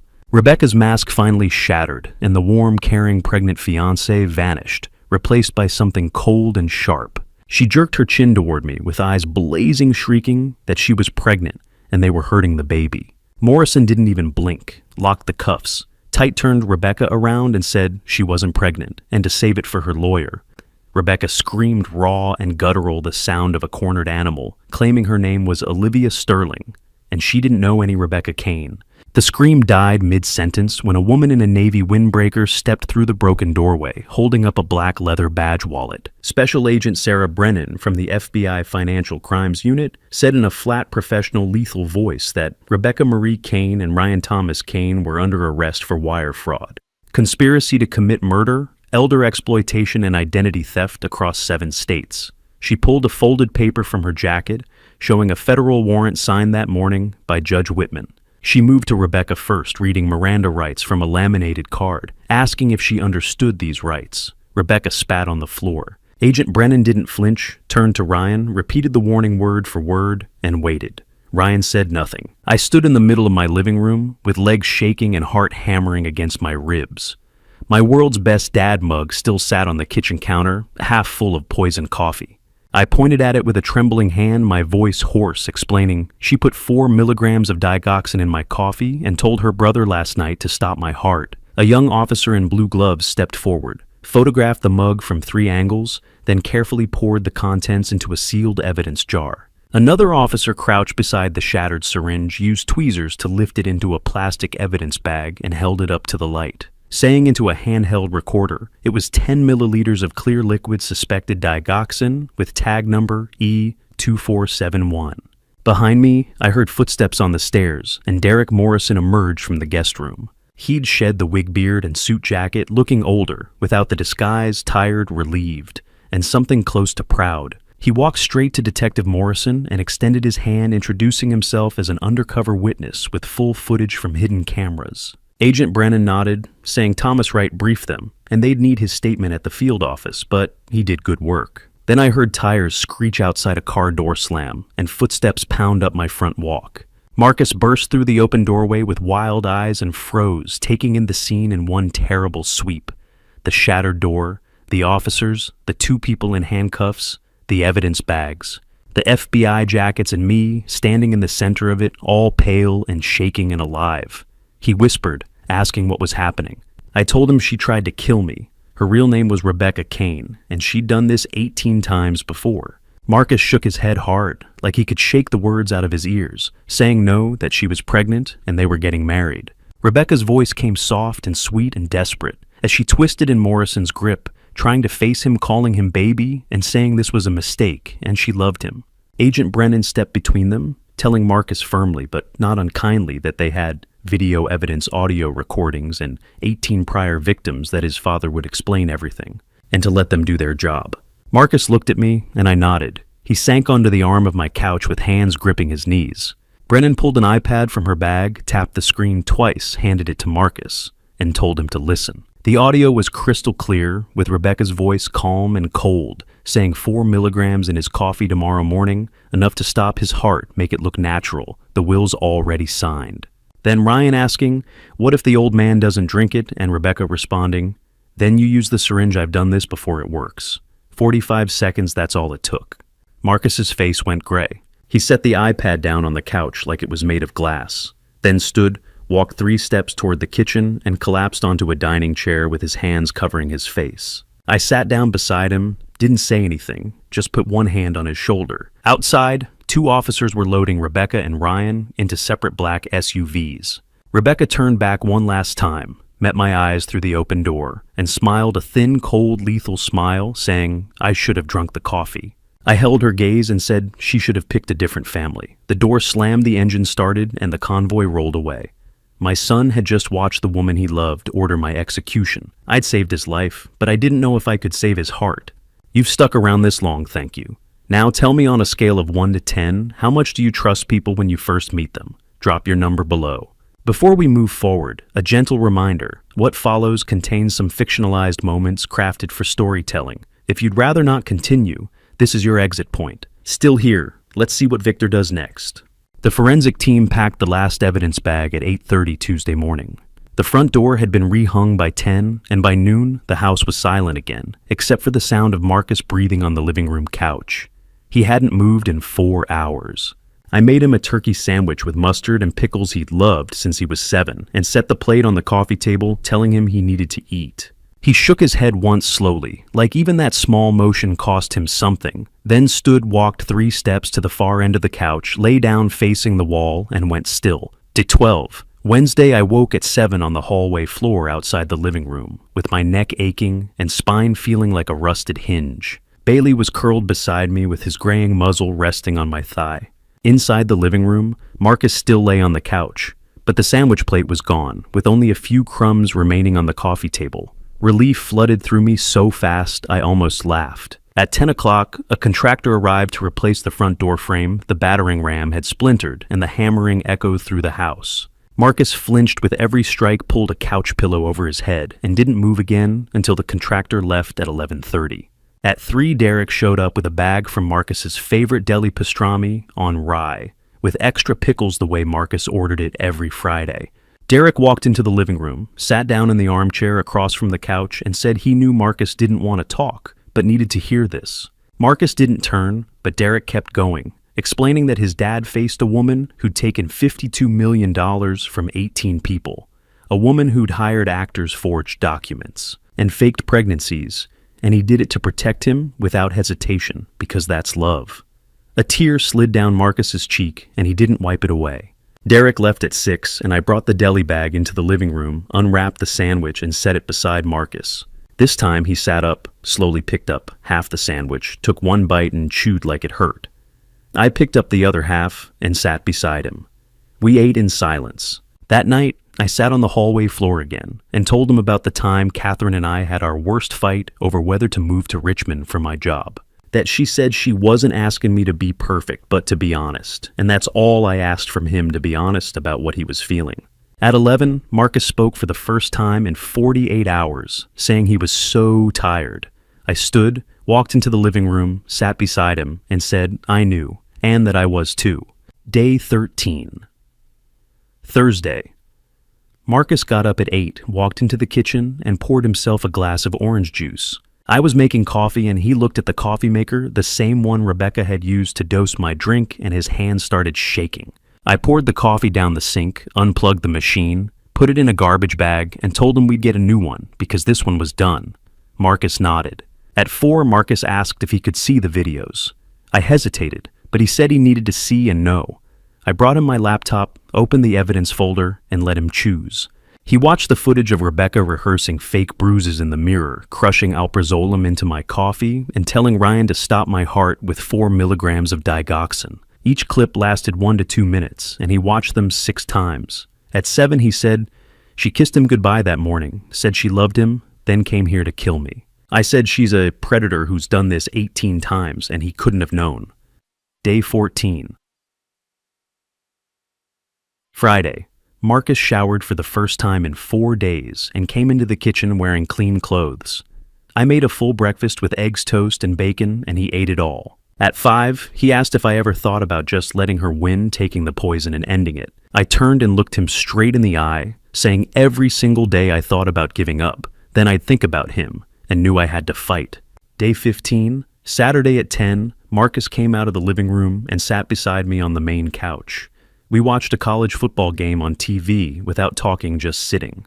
At 1, he asked how he could not see the lies, the fake pregnancy, the poison, asking how he could be so stupid. I turned, put both hands on his shoulders, looked him in the eye, and said, he was not stupid, not weak, not guilty. He shook his head with tears spilling over. I explained she fooled 18 people before him, including millionaires, CEOs, a retired judge, and a Harvard professor with fake IDs, fake medical records, hired actors, and a full criminal network that she was a professional, and that he loved her, which wasn't a crime, but being human. Marcus broke and sobbed into my shoulder, with his whole body shaking. I held him while Bailey lay at our feet, with his head resting on Marcus's shoe. We stayed like that for 5 minutes, with no words, just breathing and the ticking of the hall clock. At 1:30, Marcus pulled back, wiped his eyes, and said quietly, he didn't know how to fix this. I told him he didn't have to fix it alone, and to let me help him. We'd survived her plan, but the real battle rebuilding trust was just beginning. Thomas Wright didn't sleep the night of November 10th. He sat in his cramped Ashford Springs office until 3 in the morning, scrolling through spreadsheets, bank transfers, forged power of attorney documents, and toxicology reports. 18 victims, 7 states, $52 million stolen, and one name at the center of it all, Rebecca Marie Kane. He sent the final report of 347 pages to Assistant U.S. Attorney Linda Hayes at 11:47 p.m. with the subject line, Kane Case, Complete Victim File, Priority. Linda replied at 6:14 a.m. Monday, saying meeting tomorrow at 9 a.m. and to bring everything. Week 1, Building the Case. The conference room at the U.S. Attorney's Office in Alexandria, Virginia, smelled like burnt coffee and old carpet. Linda Hayes stood at the head of the table, a slim woman in her late 40s with steel gray hair pulled into a tight bun, who'd prosecuted elder fraud cases for 15 years and knew predators when she saw them. Across from her sat FBI agent Sarah Brennan, Detective Angela Morrison from Ashford Springs, PD Thomas Wright, and FBI forensic accountant Michael Tran. Linda tapped a thick folder on the table, saying this was the largest elder fraud case in Virginia history, with 18 victims, $52 million, 7 states, and 9 aliases. She opened the folder, revealing a grid of photos showing 18 faces, 18 names, and 18 amounts stolen. Rebecca and Ryan Kane were facing wire fraud conspiracy to commit murder, elder abuse, identity theft, and forgery, and if convicted on all counts. Rebecca faced life in federal prison, while Ryan faced 40 to 50 years. On Tuesday, the forensic lab at Quantico sent its report showing Victor's coffee contained 2 milligrams of digoxin, a lethal dose for an adult with normal cardiac function, while the syringe Ryan had carried held 8 milligrams, double the lethal threshold, dissolved in 10 milliliters of sterile water. But the most damning evidence came from Ryan's duffel bag, containing 9 small pill bottles with Nsindi digoxin tablets. Total 3 sterile syringes, a bottle of distilled water, latex gloves, and a spiral notebook. The notebook listed 10 names, 10 addresses, and 10 doses, with Victor Hayes as number 7. Linda Hayes read the report twice, then called Thomas, saying they had enough to put them both away for life. On Wednesday, Agent Brennan interviewed Victor at the FBI field office in Richmond for 2.5 hours. Victor recounted everything from the rehearsal dinner, warning to the final confrontation, handing over 47 video files, 12 audio recordings, 83 photos, the forged emergency will and medical power of attorney, and a fake business card for Dr. Edmund Price. Brennan looked up from her notes, saying Victor had built the strongest witness case she'd seen in 10 years. Victor's voice was hoarse as he said he just wanted to make sure she couldn't do this to anyone else. Week 2, Reaching the Families. Thomas Wright spent 4 days on the phone and 2 days on planes flying to Boston, Denver, Atlanta, and San Diego. He sat in living rooms with grieving sons, angry daughters, and exhausted siblings, showing them the evidence of wire transfers, forged documents, and photos of Rebecca in 9 different disguises. He asked them to testify. 12 families said yes, while 6 said no, too painful, too private, too afraid.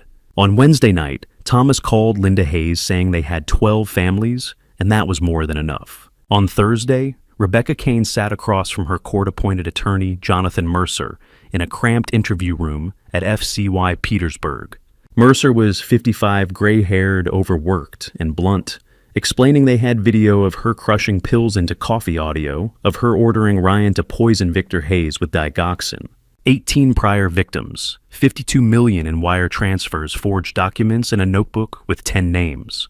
Rebecca leaned forward, saying Ryan forced her and threatened her life, that she was a victim too. Mercer shook his head, saying that wouldn't work, because the prosecution had footage of her alone, rehearsing fake bruises, disabling cameras, and calling Ryan with instructions. That she wasn't a victim, but the mastermind. Rebecca stood and said she wasn't pleading guilty, and they were going to trial. On Saturday, Linda Hayes and Sarah Brennan finalized the indictment with 51 counts total, including 18 counts of wire fraud, 1 count of conspiracy to commit murder, 1 count of attempted murder, 18 counts of elder abuse, 9 counts of identity theft, 4 counts of forgery, and 1 count of animal cruelty under Virginia state law. Maximum combined sentence was life plus 400 years for Rebecca and 40 to 50 years for Ryan. At 6 that evening, Linda called Victor saying the grand jury would convene. Monday indictment would be issued by Wednesday. Preliminary hearing was set for February 12, 2025, and trial would likely begin in late February. On Sunday, Thomas Wright called Victor one last time, saying Dorothy Wilson's case had been reopened, that Boston PD found digoxin in her 2016 toxicology report they'd missed the first time.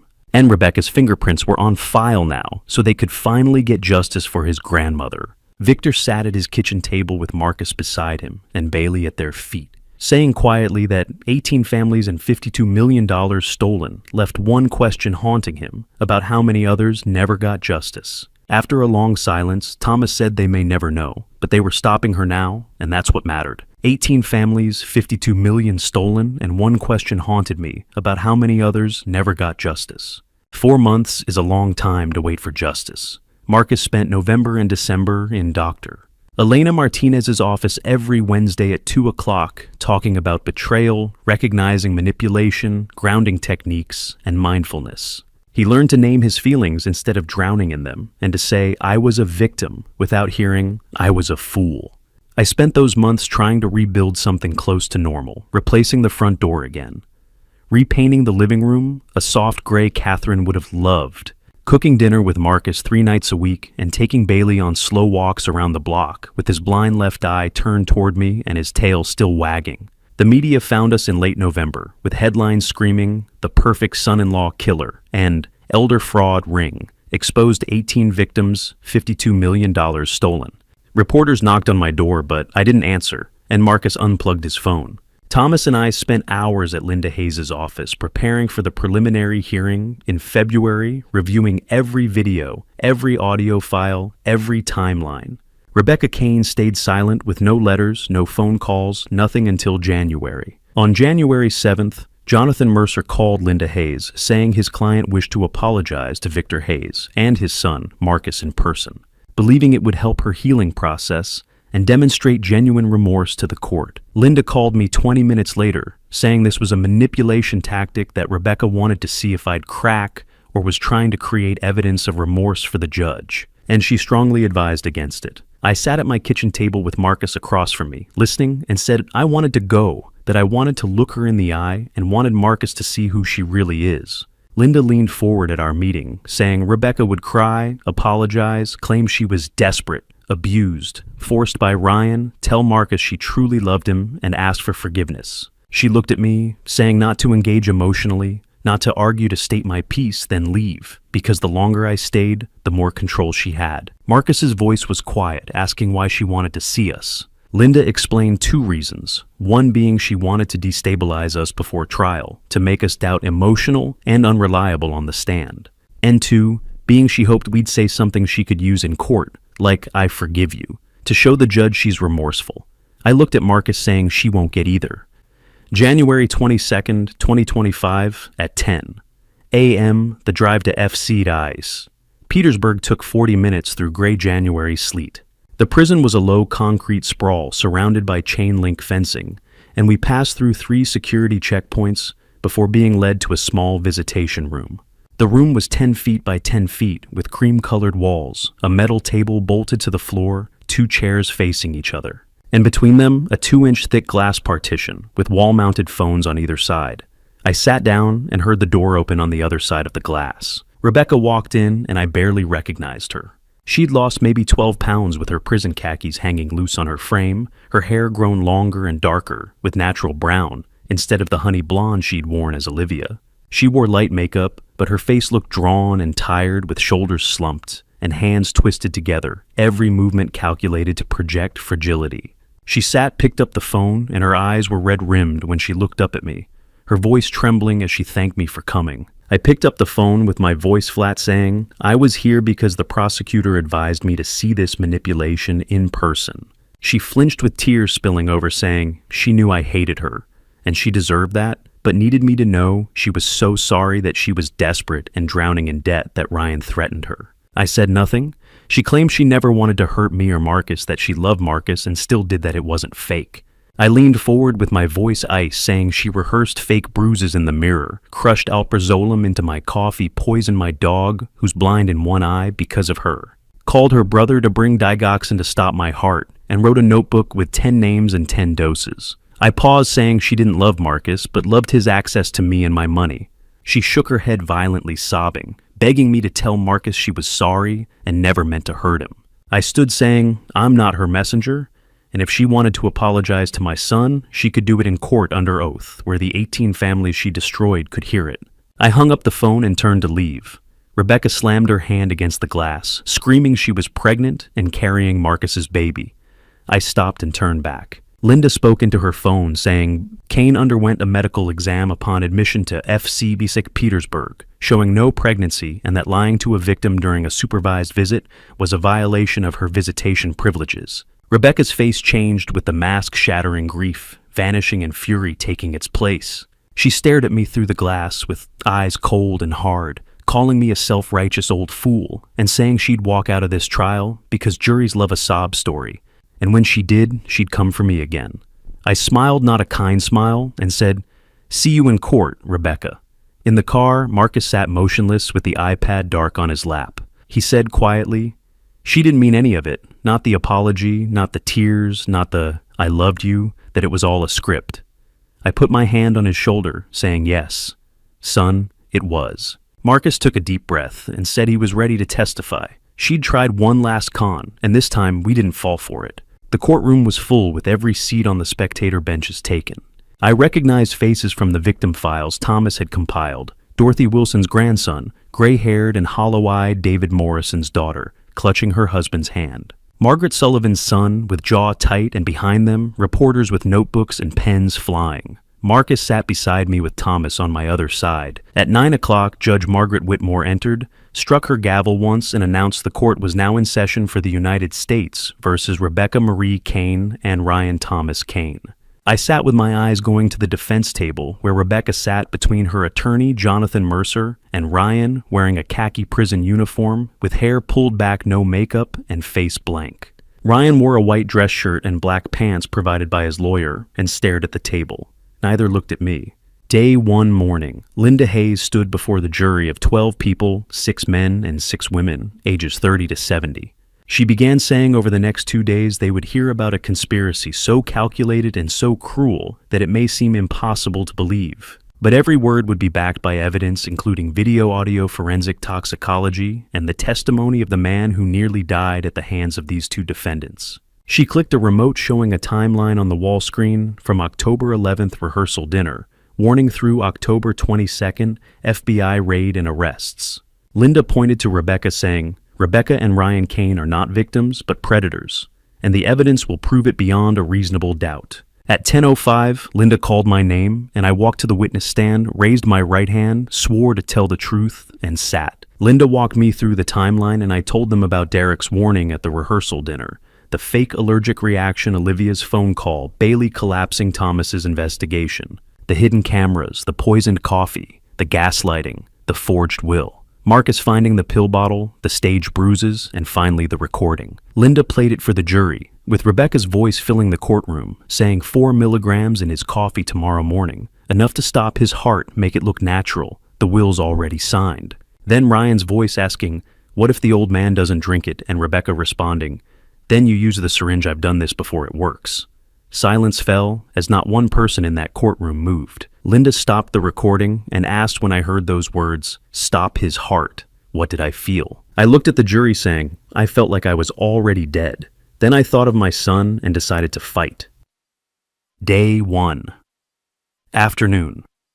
Jonathan Mercer Cross examined me for 45 minutes, trying to poke holes, asking if I never actually drank the poisoned coffee. I said correct because I heard her order my execution the night before. He asked if it was possible his client was joking on that phone call. I responded that his client's brother brought a syringe with 8 milligrams of digoxin, double the lethal dose, and that's not a joke. He had nowhere to go, and the jury didn't buy it. After me came Derek Morrison, who testified about the hidden cameras and the footage he had captured looking at the jury and saying he lied for money, but their client lied to kill. Then Marcus took the stand with his hands shaking. Linda asked if he still had feelings for the defendant. Marcus looked at Rebecca saying he loved the person he thought she was, but that person never existed. Day 2 morning doctor. Sarah Mitchell took the stand at 9, describing Bailey's poisoning in clinical detail, with 3 milligrams of alprazolam causing permanent blindness in the left eye and chronic kidney disease. Stating in her professional opinion, this poisoning was intentional because 3 milligrams is a precise dose and wasn't accidental. As doctor, Mitchell described Bailey convulsing, whimpering, and going blind. Rebecca smiled small and brief, but 3 jurors saw it and made notes. Thomas Wright testified next, walking the jury through 18 victims, 7 states, $52 million, and 9 aliases. FBI agent Sarah Brennan presented wire transfers, forged documents, and Ryan's notebook with 10 names and 10 doses, saying they found enough poison to kill 10 people, and this was not a one-time mistake, but a business. At 2:05, Linda stood saying the prosecution rests. Judge Whitmore turned to the defense, asking if they wished to call witnesses. Mercer stood saying no, and the defense rests with no witnesses, no rebuttal, standard tactic when the prosecution's case was ironclad. Day 2, afternoon. Linda delivered her closing argument, summarizing the evidence pointing to Rebecca and Ryan, and saying these 2 defendants turned love into a weapon, targeted the elderly, the lonely, the vulnerable, poisoned, forged, stole, and planned to kill Victor Hayes in cold blood, that the evidence is overwhelming and the verdict must be guilty. At 4:15, the jury filed out to deliberate, and at 4:30, court adjourned. I sat on the bench beside Marcus and Thomas as the courtroom emptied and we didn't move. Marcus looked at me, asking if I thought they believed us. I thought about the evidence, the videos, the audio, the 18 families, the poison coffee, the syringe, the notebook, the smirk on Rebecca's face. When Dr. Mitchell described Bailey going blind and said, I don't know, son. The jury had seen it all, but would they believe a conspiracy this cruel could be real? The courtroom fell silent when Judge Whitmore entered at 9 o'clock. We stood, and she struck her gavel, once asking the foreperson to stand. Juror number 4, a retired math teacher in her mid-50s, rose holding a single sheet of paper and read in a steady voice that, in the matter of the United States versus Rebecca Marie Kane and Ryan Thomas Kane on all 52 counts, including wire fraud, conspiracy to commit murder, attempted murder, elder abuse, identity theft, forgery, and animal cruelty, the jury found the defendants guilty. Guilty on all counts. Rebecca didn't move, with her face staying blank, while Ryan closed his eyes and exhaled slowly. Beside me, Marcus squeezed my hand so hard I felt my bones shift. Judge Whitmore nodded, scheduling sentencing for tomorrow, February 13th at 10 o'clock, and announced the court would now hear victim impact statements under the Crime Victims' Rights Act. Linda stood calling Margaret Sullivan. An elderly woman entered the courtroom, using a walker, 72, thin and gray-haired, moving slowly as a bailiff helped her to the witness stand. She sat, adjusted the microphone, and began explaining that in 2019 she met a woman named Sarah Mitchell who said she was a hospice nurse, that her husband had just passed away, and she was alone. That this woman was kind and listened and said she'd help manage her finances.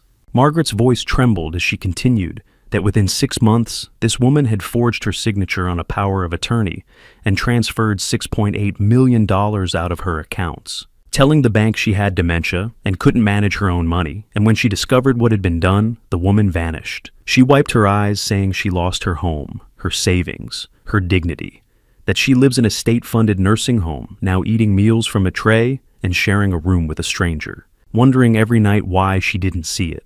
She looked at Rebecca, saying, "You didn't just take my money, you took my trust, my future, my ability to believe people are good." Rebecca stared at the table and didn't look up.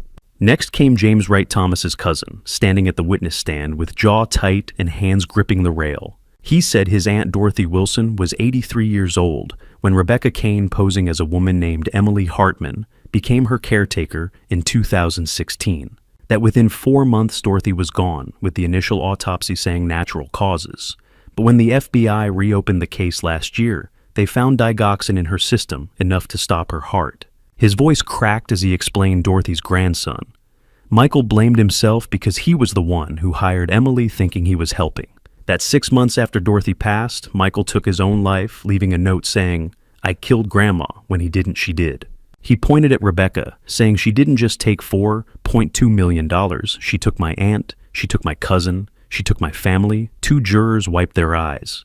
Emily Morrison stepped to the witness stand, clutching a photo of her father, a man with gray hair and kind eyes smiling at the camera. She explained this was her dad, David Morrison, who was 68, a retired engineer and widower, who in 2022 met a woman named Rachel Thompson, claiming she was pregnant with his grandchild. That her dad was overjoyed and changed his will, giving her access to his bank accounts. Her voice rose as she continued that 2 weeks later, he collapsed with doctors, saying heart failure, that they buried him, and Rachel Thompson vanished with $4.1 million gone.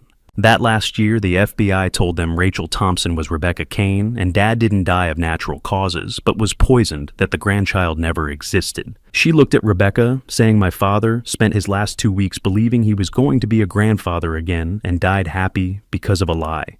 That you didn't give him a heart attack, but stopped his heart and smiled while you did it. Rebecca didn't look up. By 11:30, every juror had tears in their eyes, with several spectators sobbing openly. Marcus gripped my hand so tightly his knuckles turned white, and I didn't pull away. By 3:15, 12 families had spoken, with each story the same: trust manipulation, theft, devastation, financial ruin, broken families, health decline.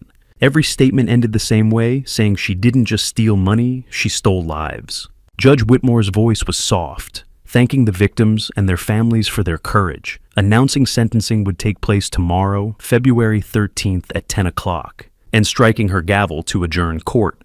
People stood, but Victor and I remained seated. I stared at the empty witness stand, with my voice coming out quiet, saying, "Dad, if you hadn't heard that phone call, if Derek hadn't warned you, if Thomas hadn't investigated, I'd be number 19.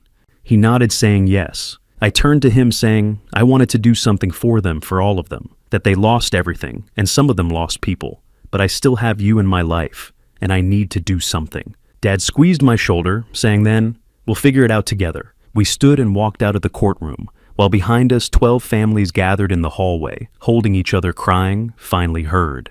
18 families, 18 lives destroyed, and my son had just found his purpose. Judge Whitmore entered the courtroom at 10 o'clock. We stood, and she struck her gavel, once announcing court was in session, and the defendants should rise for sentencing. Rebecca and Ryan stood with Rebecca's face blank and Ryan trembling. Judge Whitmore opened a folder and read in a clear, steady voice that Rebecca Marie Kane had been found guilty on 52 counts, including 18 counts of wire fraud, 1 count of conspiracy to commit murder, 1 count of attempted murder, 18 counts of elder abuse, 9 counts of identity theft, 4 counts of forgery, and 1 count of animal cruelty. She paused, looked directly at Rebecca, and said, over the course of 9 years, you targeted 18 vulnerable individuals, elderly widows and widowers, who trusted you, posing as caregivers, nurses, Financial advisors and fiancés forging documents, poisoning your victims with alprazolam and digoxin, stealing $52 million, destroying families, and causing at least 4 deaths and 1 suicide. Rebecca didn't move. Judge Whitmore continued saying the court had reviewed the sentencing guidelines, victim impact statements, and evidence presented at trial, and given the scope, scale, and cruelty of the crimes, the court sentenced Rebecca to 35 years in federal prison, without the possibility of parole, with sentences running consecutively. To be served at Federal Correctional Institution, Danbury, Connecticut, may God have mercy on your soul.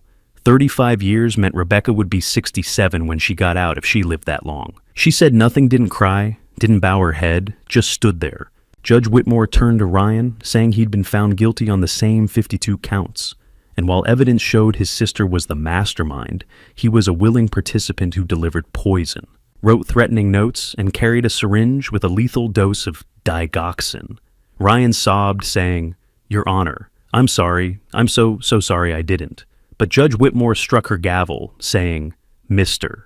Kane, you had 18 chances to be sorry, with 18 victims and 18 families, that you chose your sister over the law, over human decency, over life itself." And the court sentenced him to 25 years in federal prison, to be served at Federal Correctional Institution, Petersburg, Virginia. Ryan collapsed onto the table, crying, and court was adjourned. U.S. Marshals approached the defense table, cuffed Rebecca and Ryan, and led them toward the exit. As Rebecca passed me, she stopped, leaned down, and whispered in my ear, saying, "You should have drunk that coffee, old man."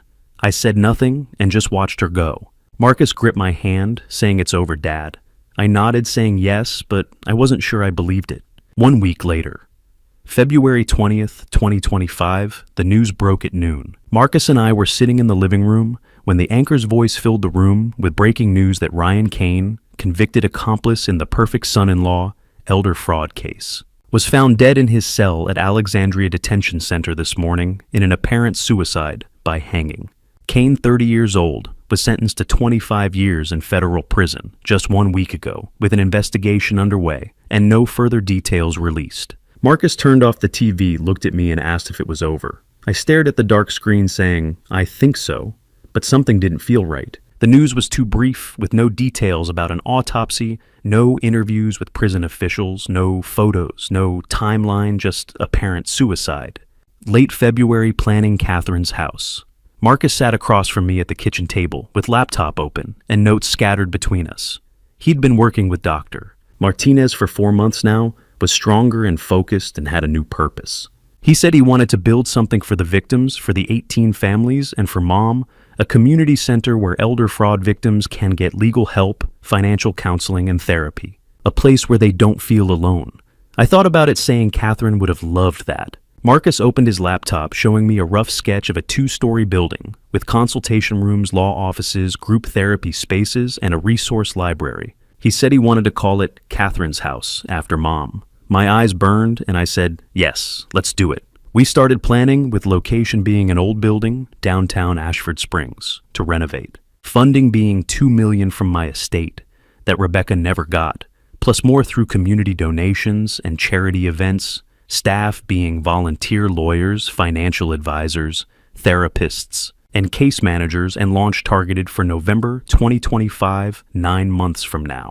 Derek Morrison called that evening, saying he heard about Catherine's house and wanted to help, that he was opening a theater program for at-risk youth called Second Chance Theater, and they could do a charity show donating the proceeds. I thanked him, and he said it was the least he could do, that he lied for money and now wanted to use his skills to help people tell the truth. I hung up, looked at Marcus, and said, "We're gonna do this." He said, "Yeah, we are." But in the back of my mind, one question wouldn't let go. Ryan's suicide, why so fast? Why so easy? Why so convenient?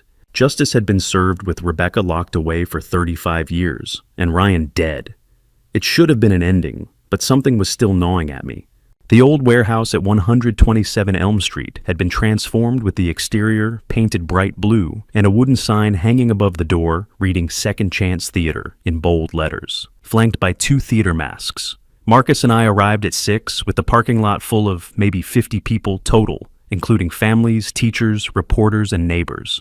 Inside the space glowed with polished wood floors, 80 simple chairs arranged in rows facing a small stage with red velvet curtains and warm lights. 40 teenagers aged 14 to 18 stood near the stage, nervous and excited, while Derek Morrison stood beside them, dressed in a crisp white shirt and black slacks with microphone in hand, smiling wide but shaking slightly. At 6:30, Derek stepped onto the stage and the lights came up as the room fell silent. He took a breath, saying, "Good evening. My name is Derek Morrison. I'm 60 years old, and for most of my life, I was a liar." He continued explaining he was an actor who could play anyone, including fathers, uncles, lawyers, and doctors, making people believe he was someone he wasn't.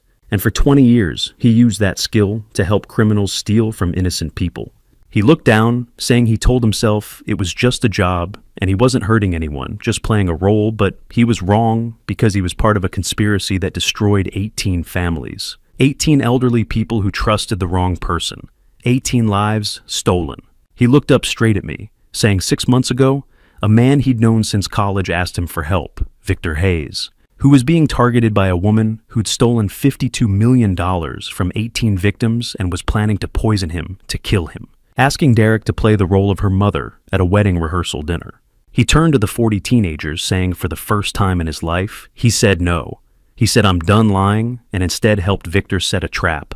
They caught her, saved his life. And in the process, he got a second chance. Derek introduced the first performer, Jasmine Rodriguez, 17 years old, and a senior at Ashford Springs High School, performing a monologue she wrote. A small girl with long black hair and dark eyes walked onto the stage wearing a black t-shirt and jeans with no costume or props, just a simple wooden chair in the center of the stage. She sat, looked straight at the audience, and began explaining her name was Jasmine. She was 17 when she was 14. She got arrested for shoplifting a pack of gum for 99 cents. The store pressed charges. She spent 2 nights in juvenile detention, and her abuela told her everyone makes mistakes. But you are not your mistakes. You are the person you choose to become. She stood, walked to the edge of the stage, looked straight at Marcus and me, and said, "I'm not asking for a second chance. I'm taking it. Because I deserve a story that doesn't end in a courtroom or a jail cell, but on a stage with people who see me, not my record me." She bowed and silence fell before the room exploded with everyone standing. Marcus sobbed openly and I clapped until my hands hurt. After the performances, Derek invited Marcus and me to the stage. I shook my head saying, "This is your night, Derek." But Marcus stood, walked onto the stage, took the microphone, and spoke in a voice that shook but didn't break. He said, "Hi, my name is Marcus Hayes. I'm 29. 6 months ago, I was engaged to a woman I thought I loved, who was planning to poison my father and steal his money after doing it to 18 other people before him. And I didn't see it because I believed love was enough." He paused, saying, "My father saved his own life, a private investigator, an undercover actor, Mr. Morrison and the FBI saved mine, and for months after, I thought I was broken and would never trust anyone again or have a purpose." He looked at the 40 kids, saying, "But tonight I watched you tell your stories and realized healing isn't about forgetting, but choosing what you build with what's left. That my mother's name was Catherine. She died 3 years ago, and I want to build something in her honor called Catherine's House, opening this November, where people who've been stolen from, be lied to, and manipulated can find help, including legal help, financial help, therapy, and community, because everyone deserves a second chance, including me." The applause was deafening, and I stood, hugged my son, and Derek hugged us both. At 8:15, the event ended, and Marcus and I stood outside with Derek talking, laughing, and feeling something close to hope when a black sedan pulled up. Thomas Wright stepped out with his face grim, holding a thick manila folder. He pulled us away from Derek, opened the folder, and handed me a sheet of paper, saying the FBI reopened the investigation into Ryan Cain's death 3 weeks ago, with standard protocol, including dental records, fingerprints, and DNA. And they just got the results. I read the paper with my hands going numb, as Thomas said quietly, "The body they pulled from Alexandria Detention Center wasn't Ryan Cain because dental records don't match, DNA doesn't match. Someone else died in that cell, and Ryan Cain is alive." Thomas explained the FBI thinks Ryan had inside help, including guards or medical staff they're investigating. And in the meantime, they've issued a federal warrant for his arrest with fugitive status and a nationwide manhunt. My voice was barely a whisper, asking, "Does he know where we live?" Thomas nodded, saying yes. He knows everything, including your address, Marcus's apartment, Derek's theater, and Catherine's house construction site, that I need protection. And he's already contacted the FBI, who are sending agents. I turned back toward the theater where Derek was locking the door, and the 40 kids were leaving laughing and happy, while Marcus stood beside me, pale and shaking. Thomas put his hand on my shoulder, saying we'll find him. But until we do, you need to be careful, both of you. Derek had found his second chance, my son had found his purpose, and somewhere out there, a dead man was hunting us. The call came 2 weeks after Derek's theater opened. Detective Angela Morrison said FBI reopened the investigation into Ryan Kane's death, that the body they pulled from Alexandria Detention Center wasn't him because dental records and DNA don't match. Someone paid off guards and staged the whole thing. Ryan Kane is alive and missing for 7 months, and Marcus and I need protection. 2 weeks later, FBI agent Sarah Brennan called saying they had a credible sighting of a man matching Ryan's description, spotted in Richmond outside Marcus's architecture firm. That surveillance footage showed him watching the building for 3 consecutive days, and they'd placed undercover agents in the area. 3 days after that, Marcus came home to find a package on his doorstep, with no return address or postage. Just a plain brown box containing an 8x10 photo of Marcus sitting at his desk, taken from outside his office window, with a telephoto lens and a handwritten note on white paper saying, "You took everything from her. Now I take everything from you." Marcus called me with voice shaking, and I called the FBI. Agent Brennan arrived in 20 minutes with 4 agents saying, "Marcus, you're moving to a safe house tonight. Victor, you too. We're doubling security on Catherine's house because Ryan knows your schedules, knows your locations, and is planning something." We packed bags, left our homes, and moved into an anonymous suburban house with steel-reinforced doors, panic buttons in every room, and 2 armed agents rotating shifts outside. 10 days later, FBI got a tip from Norfolk, Virginia, 75 miles east of Ashford Springs, where a man matching Ryan's description had purchased rope duct tape heavy-duty gloves and lighter fluid at a hardware store, with security camera footage confirming Ryan Kane, hair-dyed brown fake beard, but facial recognition software matched with 98% certainty. Agent Brennan called an emergency meeting at the safe house with me. Marcus Thomas Wright and 6 FBI agents crowded into the living room. Brennan spread photos across the coffee table, saying, "Ryan's in the area, and they think he's targeting Catherine's house grand opening on November 18th, 1 week from now, because it's public with 300 guests and media coverage for maximum impact, that he wants revenge for Rebecca's sentence and wants to hurt us, where it matters most, our legacy." Catherine's house stood gleaming in the November morning light as the 2-story brick building had been transformed with fresh white paint, new windows, wide glass doors, and a bronze plaque beside the entrance reading "Catherine's House, in memory of Catherine Hayes and 18 victims of elder fraud." At 9:30, FBI bomb-sniffing dogs swept every room, showing clean results. Metal detectors were installed at entrances. 8 undercover agents blended into the arriving crowd, dressed as guests with earpieces hidden, and 2 snipers took positions on rooftops across the street.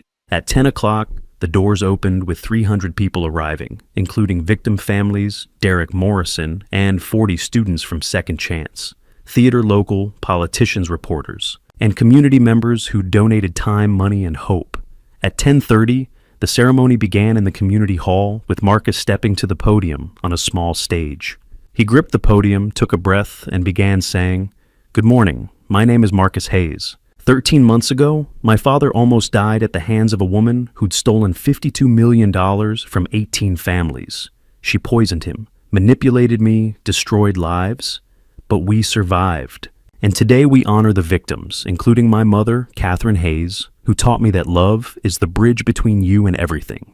A side door near the stage opened, and a man in a dark hoodie slipped inside, thin and bearded, but I knew the way he moved. Ryan Kane pulled a handgun from his jacket, raised it aimed at Marcus, and screamed, "This is for Rebecca!" Time fractured as Thomas Wright launched from his seat and tackled Ryan from the side.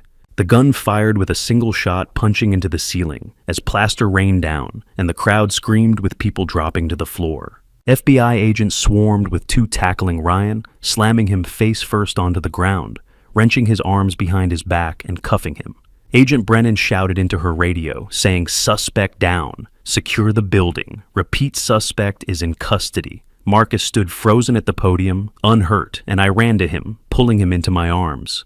Ryan thrashed on the floor, screaming, "She's innocent! You destroyed her! I'll kill you! I'll kill all of you!"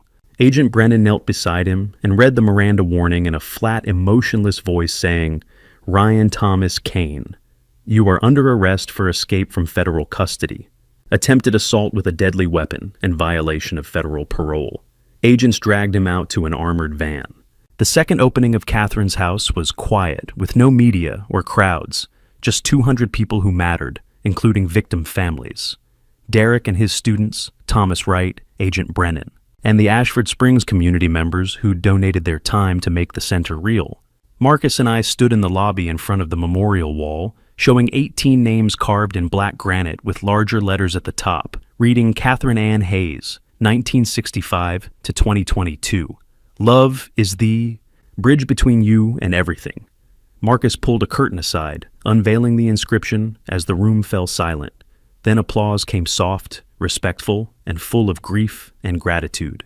Derek stepped forward with 10 of his students, and they performed a short scene from Thornton Wilder's Our Town, the final act, where Emily realizes the beauty of ordinary life, and the audience wept. When they finished, I stood and gave the closing speech saying, 13 months ago, I stood in a rehearsal hall and heard a whisper that saved my life. A friend in disguise warned me that the woman my son loved was planning to kill me, and because of that whisper, we're here today. I turned to Marcus saying, "My son.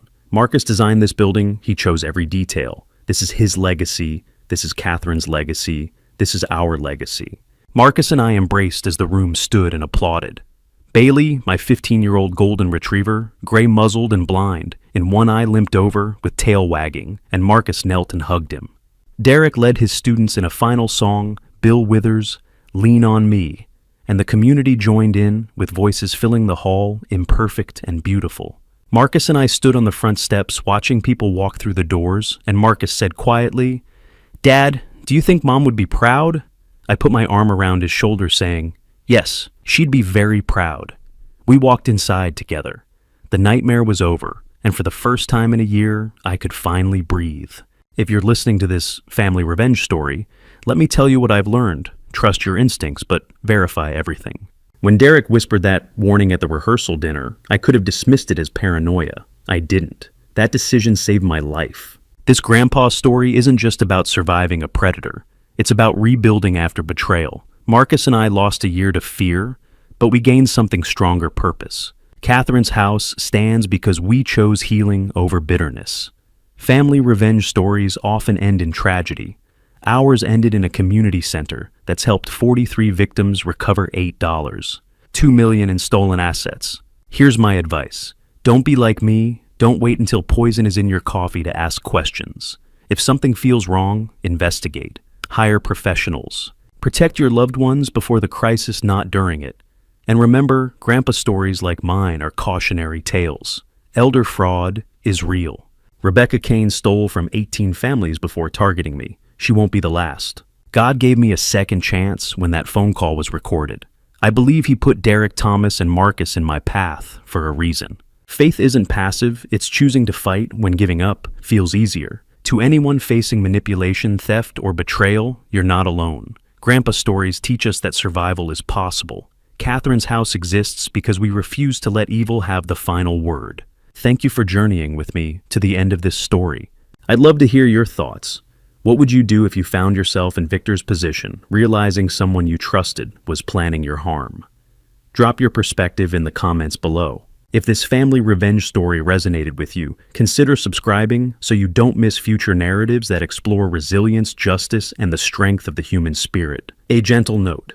While inspired by real-world elder fraud cases and family dynamics, certain elements have been dramatized for storytelling purposes. If this content isn't your preference, feel free to explore other videos that might suit your interests better.